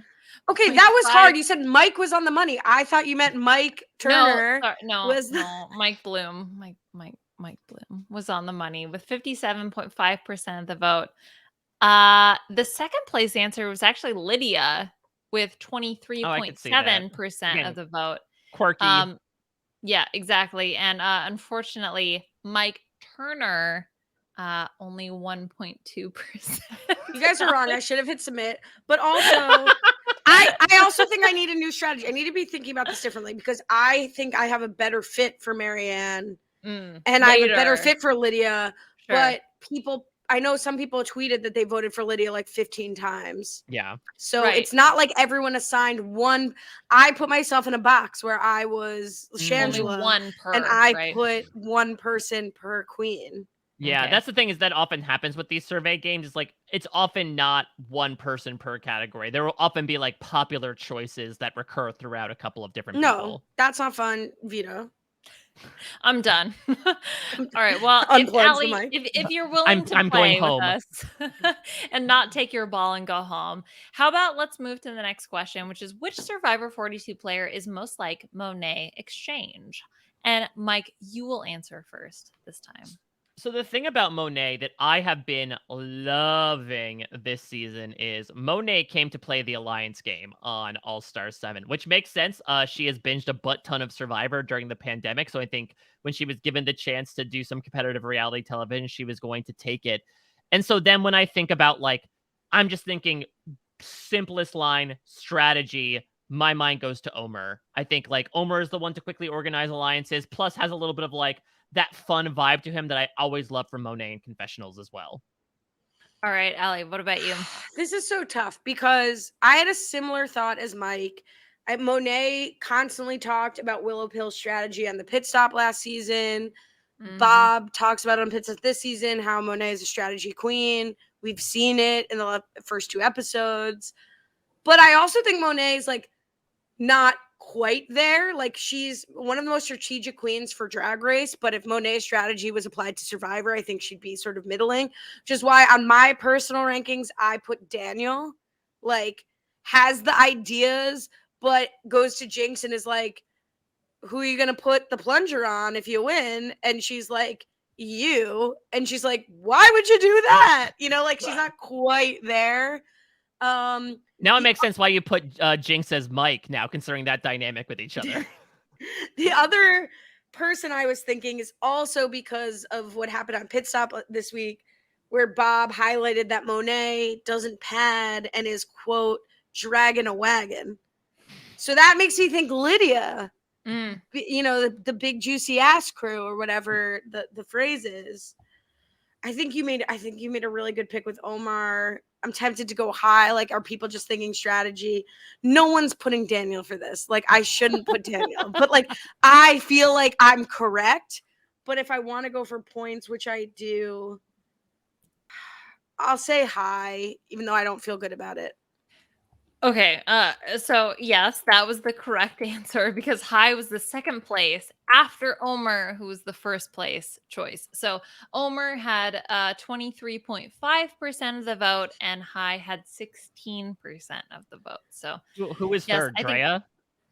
third was Chanel, Oh, I and can see then that. Lindsay and Drea were tied for fourth. I didn't want to just jump on. I mean, Omer is the strategist who's also fun. I mean, High's fun, but like Omer was maybe a little more fun. So I couldn't just jump on Mike's pick. Okay, so let's move into our next question. Which Survivor 42 player is most like Trinity the Tuck Taylor, or just Trinity the Tuck, whatever her new name is? So, Ali, you are going to be answering first for this question. So no one's going to agree with me, but again, like I'm correct. I think maybe the better choice for the audience would be like a Lindsay, like sort of like a more standard game, but also looking out there, physical is important to her. I personally put Roxroy for Trinity because again, sort of just like she's giving you classic drag. She's in her lane. She does what she knows. Also an emphasis on the physical. Always looking for that with the tuck, the body. I'm gonna say, I'll say Lindsay, but my heart is with the Roxroy comp. All right, and Mike, what is your choice? I'm gonna go with Drea here. I think that I could see some similarities between Drea and Trinity, where Trinity takes things very seriously and a little intensely, and we saw that a lot from Drea. But she can also be goofy as well, right? Like Trinity kills it in Snatch Game, really surprises, considering that we don't really take her as a comedy queen. Drea was able to show some lighter moments out there on the island, but she's also someone who both of them throw themselves into their work. Like I could see Trinity for a runway sticking her hand into red paint and trying to parade it down there and being able to pull it off. So I'm going to say Drea here. Okay, so first of all, Ali, thank God you didn't go with Roxroy. He got 0 votes. But am I wrong? But do you see it? But like, do you see it? Am I wrong? Look, I see it, but like, there are other people who fit it better. I don't agree, but I'm able to mind meld with the listeners and the majority, but I don't agree. And you were, because you had 11.4% of the vote, which beat out Mike. Drea only had 8.9%. So you were beating him there. But I will tell you, the number one answer across the board with 43% of the vote Tori. I was gonna say it was a Tory. Damn it. It was Tori. Oh, Mhm. I could I don't see that. agree. Yeah. No, Yeah. I don't mean, agree.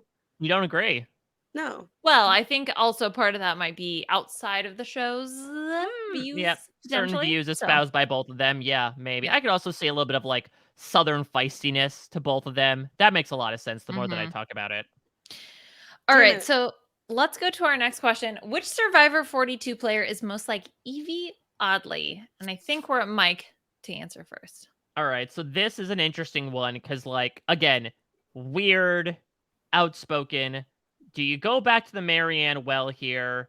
Do you go with someone else like a Lydia who, like, sort of represents that odd culture a bit more, especially with, like, the way that we see her on social media, but, like, how much are they incorporating that in? I'm gonna say I'm gonna go with Marianne because she's losing toenails. Evie constantly likes to do the back bends and all the flips and everything. So I feel like it's gonna be a bit of recency bias, and they'll say weird equals Marianne. All right, Allie, what do you think? Okay, can I not pick the same? Look, it's there. There's a screenshot. Sure, yeah. I mean, if you Because want to pick the same, you can. I think this is such a better fit than Jinx for Marianne. Like I just think like Evie Oddly is so weird, and like the fact that like Marianne gets this edit, like she's so annoying to everyone, but she's so beloved by the end, and she's like I just think this is such a Narcoleptic. better fit. No. I'm going with Marianne. Yeah. Okay, so you both get the same number of points with 27.5, but she was only the second place answer. Deranged. The first one was Lydia.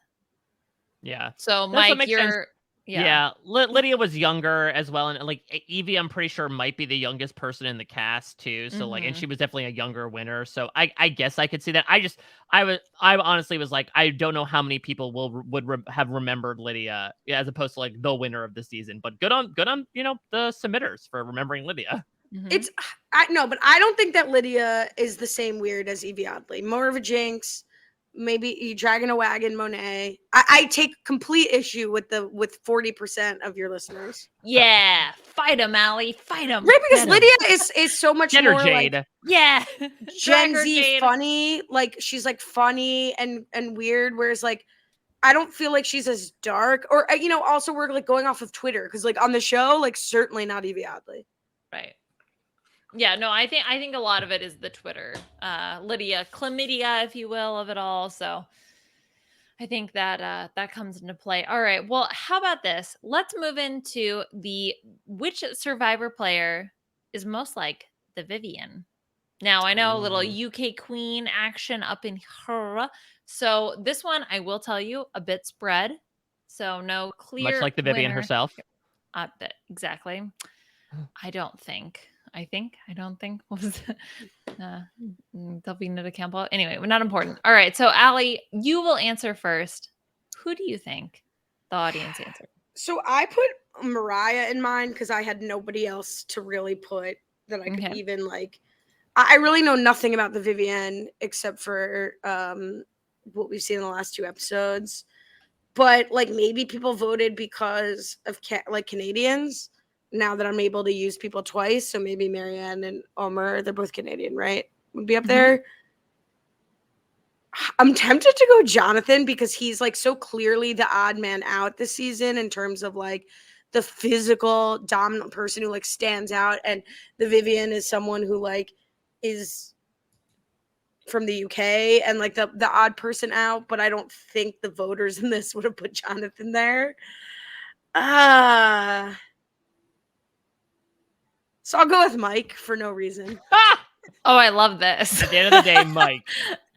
At the end of the day, Mike. Well, all right. So, other Mike, let's get your answer. What do you think? I'll take the title of other Mike. One has finished much higher in Survivor than I have, so I'll gladly take that title. So I might go off the board here a bit, as my answer probably will be.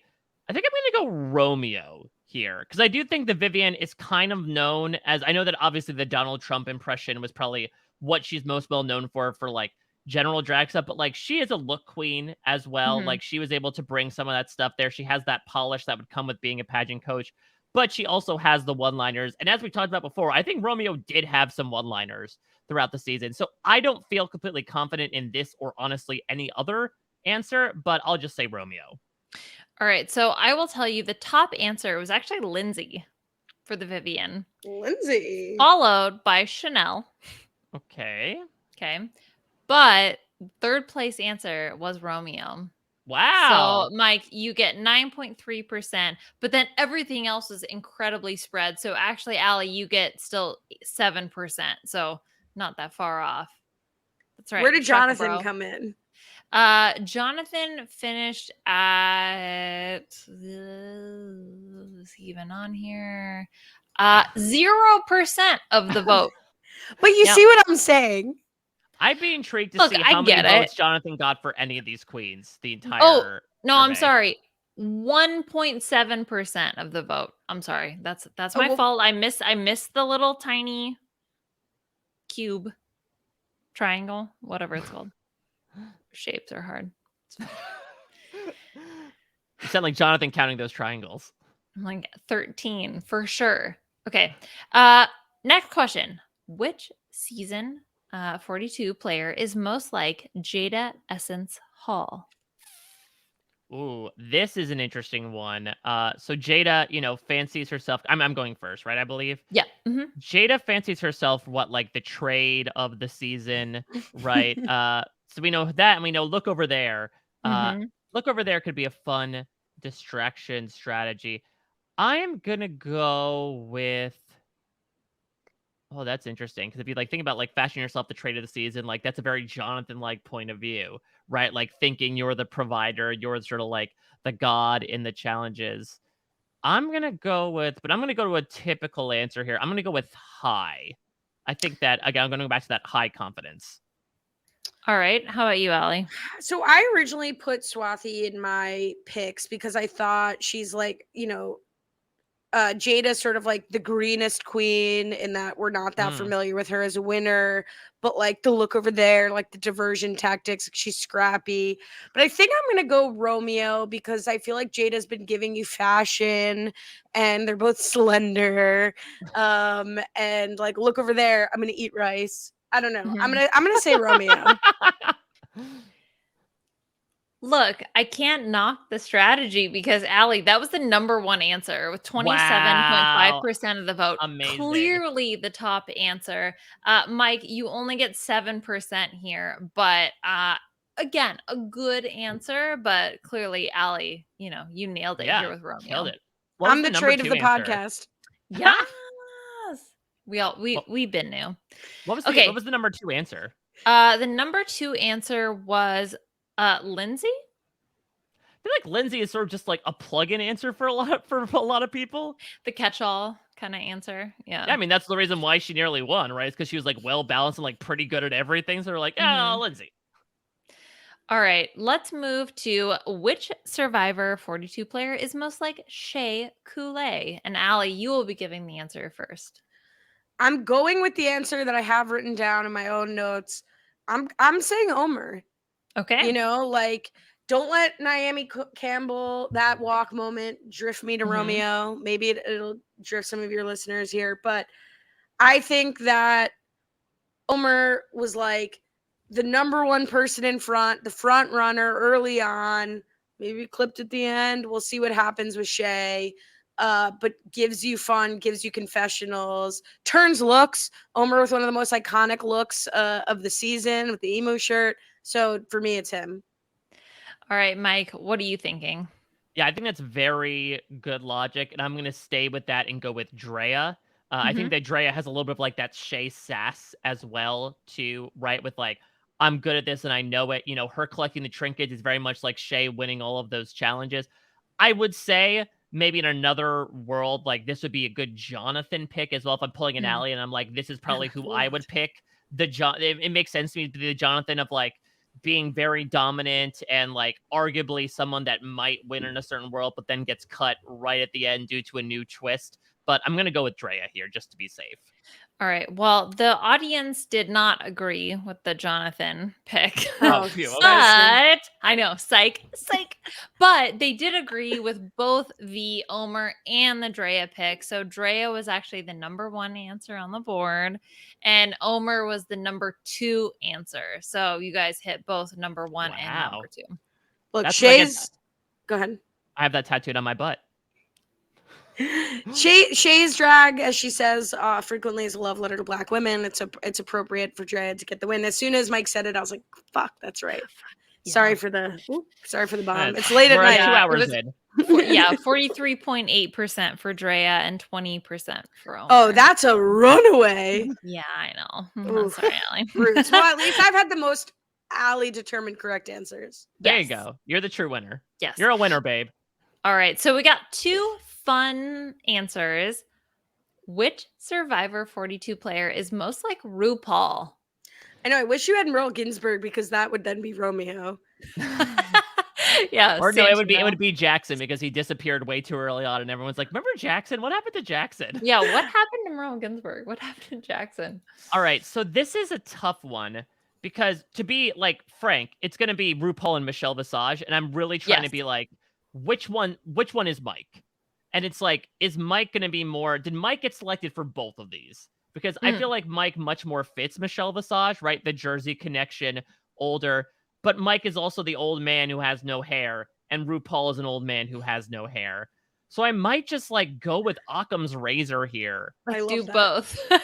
Yeah, but it's tough though because Omer also, you talked, Allie, about like him being the most stylish. RuPaul obviously dons all those outfits. Hello. But I'm gonna go with Mike here because I think considering the running joke that RuPaul is old and that there was a literal bit dedicated to like, I hope I live longer than Mike. Mike being 107 years old. I think Mike's got to get at least some points here for RuPaul. Should we do both? I feel like mine makes sense to reveal. Yeah, then at the let's same do time. both. So Mike, who would you say then for Michelle? So the questions are who's the most like RuPaul, who's the most like Michelle Visage? Am I allowed to say Mike for both, or should I change my pick? Yeah, of course. I'll go Mike. All right, Mike. See, and this is where I'm gonna go with my gut answers, but I really like the pick of Mike for Michelle, with the Jersey connection, but that's not where I went. And I picked these people separately. Well, then I looked at them together. It also made sense. So I had high for RuPaul. Okay. Sort of I in could see it. control of the show with a certain grace and a certain bite. I thought high really fit RuPaul the most. And then I had Lydia as Michelle. I And can see that too. you know, sassy, body yaddy, like giving you jokes, and High and Lydia being each other's like BFFs. I thought that really works. But separately or together, that's where I would go. All right. So I will tell you, overall, Mike, you are the winner of this game. Well, what was- However, I don't even think I could have hit him at all. yeah, He was no, like no, I- 1,000%. yeah. The problem was that second question, the Jinx Monsoon question that he hit 57%. You had 1.2. I stand by it. But you were both very close with the last 2 answers. Oh, So nice. the Survivor 42 player most like RuPaul, the overall answer was Roxroy. That's Black that's man, actually I a fair guess. read. That's also, I feel like, a fair read on RuPaul. Roxroy's like, drag race. a little traditional. I'm just imagining like Roxroy being like, "All right, queens, today you're gonna build a shelter." Yeah, that's all you're gonna do. They did paint a mural once, like that's something. Yeah, exactly. You're gonna turn the most bootylicious shelter you can. Do it, hunties. You're gonna Start your get into engines. quick drag and build a shelter. quick castaway drag. Carry all the bamboo over here. All right. So Mike, you had the second place answer. So Jonathan and Mike were both tied. Jonathan. Yeah. People look, no, I see, don't your know. audience is fairly reading RuPaul. This is a full dress down, You head think to Jonathan toe. cracks? Read her. But Allie, you had the next place person, which was high, 12.8%. Very generous with your Yeah. Congratulations. Look. And then for the final question, which Survivor 42 players, most like Michelle Visage, Michelle Visage, Mike, you nailed it with Mike Turner at 15.4%. That was the number one answer on the board. The next place, or it was actually tied with Tori and Lindsay in the next place finish. And then it was Lydia. So, Ali, you were right there in fourth place. I'm gonna have to start reconsidering what I think about the listeners of this podcast. Well, now judge us more. Tori, are you out your damn mind? I don't know. Now I just want a Drag Race recap podcast with Roxroy and Mike. Just imagine, like, I want the new fashion review to be like, all right, Buddha Toot, what'd you think about Monet's leather dress?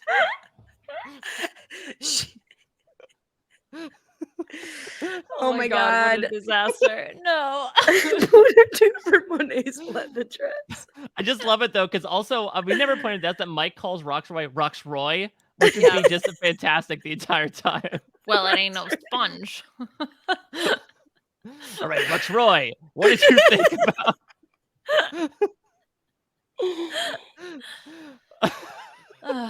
No. We're delirious at this point. Canceled. Yeah. Roxroy, the fit on that garment. I mean, was they padded even? Can't even believe it. The cinch waist. No. I don't know what that is. Just end me. Oh my goodness. All right. Well, we will end this podcast soon. Ali, I'll throw it to you though one last time. You know the usual routine. We end the podcast with a charity shout out. Any particular cause that you would like to highlight this week? Yeah, I mean, I've made a donation this week to Everytown for gun safety. I encourage you to join me in doing that. You can go to everytown.org. Just really nothing to say beyond that. Yeah, of course. Yeah, it's been a shitty week to say the least, and that's why I am, like, to be candid, incredibly grateful that I got to come on with the two of you and just like say stupid things for 2 hours, like this, and along with like the Survivor finale. I know that like the internet was obviously going crazy and we love Marianne and everything, but like, God, I know I needed that escape, and I know that a lot of people did as well, and that's to not obviously look over the incredibly important issues that need to be taken care of right now, hence Everytown. But like, I almost appreciated the finale even more with the timing that it came in, just to like remind us some good stuff that can exist within, albeit a little bubble in Fiji, but like still good nonetheless. Yeah, I mean, it's such a tough time, I think, for a lot of people. So yeah, let's do what we can. Absolutely. Well, Ali, thank you for doing all you can and coming on to do our finale recap. This was so much fun. This was a wild way to finish off a wild season of not only Survivor, but also B&B proper. Of course, I know that, we spoke about a season that's happening on Paramount Plus. You have that subscription handy because you are covering the Challenge All-Stars. How has that been going so far? It's going great.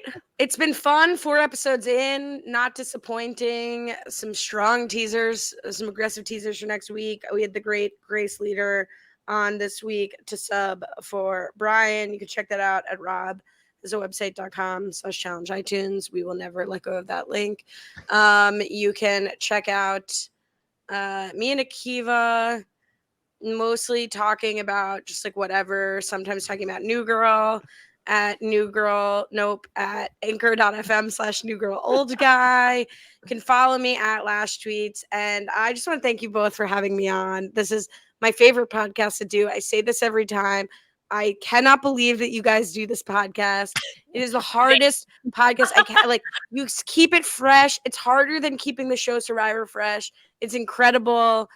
People don't talk about that enough. Like, it's insane how stupid this is and how fun this is, and that you guys who are so busy doing other amazing things continue to make such an incredible product. So thank you for letting me try to mess it up for the last 2 hours. We focus on fun, that's really like our focus here. The dangerous kind. Yeah, if you could really pick one word to like really identify our coverage, it's fun. Dangerous fun. but Yeah, fun. but no, truly, Ali, like that is thank you so much. That it's really means a lot, especially again covering a really fun season. I think like speak on behalf of Liana and myself, like it even amplifies it even more. But just like being able to come on and again, especially given the past few months and like the way the world has gone, to be able to fuel a lot of creative energy into this has been a really great outlet. So to hear, Mhm. yourself and other people say that truly does mean a lot. Liana, what's going on with you, girl? Oh my gosh. Well, first of all, prayer hands. Thank you. I'm just doing my best, like Jonathan impression. Mass Singer's over. Whew. So now I am focusing on the aforementioned Drag Race season 7 of All Stars. Wow, it is so fun. So, like, if you're not watching Drag Race, you should because this is absolutely exceptional. It's been such a blast so far. I mean, it's on Paramount Plus. So, they release them what Friday at 3 a.m. or something ridiculous. But either way, it doesn't matter. Join in. We're having a ton of fun. We've been releasing podcasts weekly. So I highly recommend it because yeah, it's a joy. Listen, if you if you saw this survey and you found out about Survivor 42 contestants, if you want to see their equivalents now and get some There we context, go. See watch how RuPaul's. wrong you were in your vote. Yes. If you want to Yes. regret your choices, watch RuPaul's Drag Race All Star 7. Perfect. Well, you can follow me at a Mike Bloom type. Of course, I was burning the midnight oil as I did interviews with all of the final 5. I didn't even mention this. I can't believe it took us 2+ hours to do this. So I hop on the line with Marianne, the winner of Survivor. I click the Zoom link. The very first thing she does is she goes, Mike and Liana, yeah, they're playing some games. And now Liana's gone and it's Mike and Marianne. And she just started going into an entire parody version of the RHAP B&B just for me. And good God, I was like, I'll give you my 17 votes at this point. Like, I never in a million years ever would have thought a Survivor contestant, let alone a winner, would quote that incredible Wolf from America jingle back at me in this economy. Thank you, Marianne. That In was this economy. made my night, made my life. That was wild. I've never been more happy to be excluded from a song. Like, that's amazing. Just wild. And maybe, I don't know. I think Marianne might be a bit too big for us, but maybe one day if she can grace us with her presence, that would be incredible because she's very much B&B energy. So you can check out my interviews with her, Mike, Romeo, Jonathan, and Lindsay. All really good stuff. I think in particular, the if I could highlight two, the Romeo and Lindsay interviews, I think in particular shined a lot of interesting lights onto their perspectives about their gameplay. Check that all out on parade.com. Also did interviews with all the Circle finalists as well for people who checked out that show, including the winner. That's up at parade.com. Today, we're recording this on May 27th. 2 episodes of Obi-Wan Kenobi came out. I covered that with DM Philly and LaTanya Starks. 7 episodes of Stranger Things season 4 came out. I covered that with Josh Wigler, and we did a bunch of other Stranger Things podcasts. I'm doing Barry. I'm doing some Star Trek stuff as well. I am very tired, but I am very happy. There's no rest right now. George doesn't let me rest. George makes me keep podcasting. So I'm gonna be able to keep talking into this microphone until it eventually just like gives up and walks away, much like Romeo did or would want to do in that Final 5 challenge. So lots of things being covered there. We're just getting started. I'm covering The Boys with Kevin Mahadeo season 3 next week. That's all happening on post-show recaps. I mean, when it comes to the B&B, not promising anything. I'm sure Liana and I might like stop in a couple times when it comes to Big Brother 24. Did you like the commercial, Liana, for like the fan favorite moments that showed up a couple times in the finale? I was like, where's my tweet? I sent tweets. Did you? No. But in my head, I did. Mike, at this point, it might be easier to just say all the shows you're not covering. Yeah, every podcast in the world that I'm not It's on. faster that way. Just list every show on television that you're not covering. No, I've said this. I like when Mike gives his plugs, I just zone out. I'm so sorry. Like, I love you to death, go to the but I'm just bathroom. like, nah, skip. Everyone go make a sandwich. Yeah. I mean, this week in particular was like wild. And so luckily things taper off a bit now. Gonna do some coverage of like the Challenge CBS as well when that comes up, hopefully. So if you're into reality TV, we won't be going away. I think we'll more so take a little bit of a longer sustained break going week to week until Survivor 43 Giant Octopus Island comes around. But for right now, I think we're going to take a little bit of a rest. I don't want to thank Ali, but we really had a season full of like truly incredible guests, right? We had Asia and Mary, Jordan Kalish, Grace Leader, Mari Forth, Peridium, Mary Holland, Chappelle, Justin McElroy, Jessica Leese, Jessica McKenna, of course, the double date, fantastic train wreck that was Puya, Jenny Autumn, and Phil T. Really enjoyed listening to that one. And then, of course, Ali this week. Like, we are nothing without the people that we get to bring on to sit in the third chair. Otherwise, it's just Liana and I doing stupid noises at each other every week. And so thank you to the guests. And Liana, really mostly thank you to you.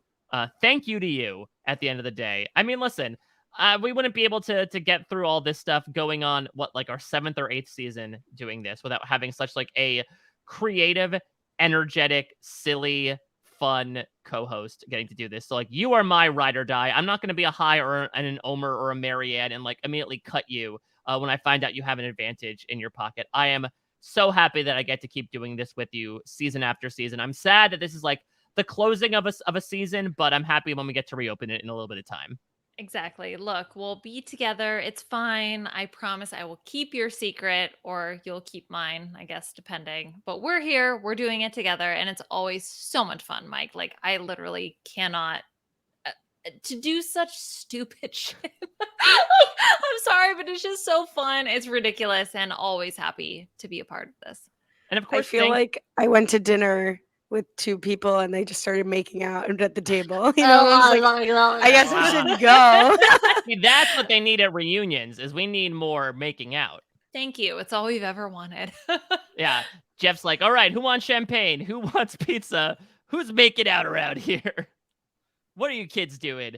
All right. So thank you all, especially to listening to these shenanigans. Obviously, you know, the window is closed a bit for games, but you can always email rhapbnb@gmail.com at any time with any thoughts you might have. Obviously, again, we'll do some Big Brother stuff. We'll rev it back up when it comes to Survivor 43.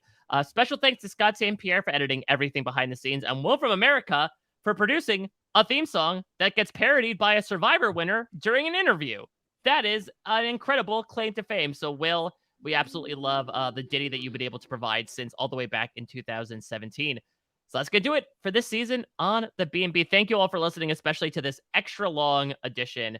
And thank you for your support all season long. We'll be back for Survivor 43. Until then, we'll check you out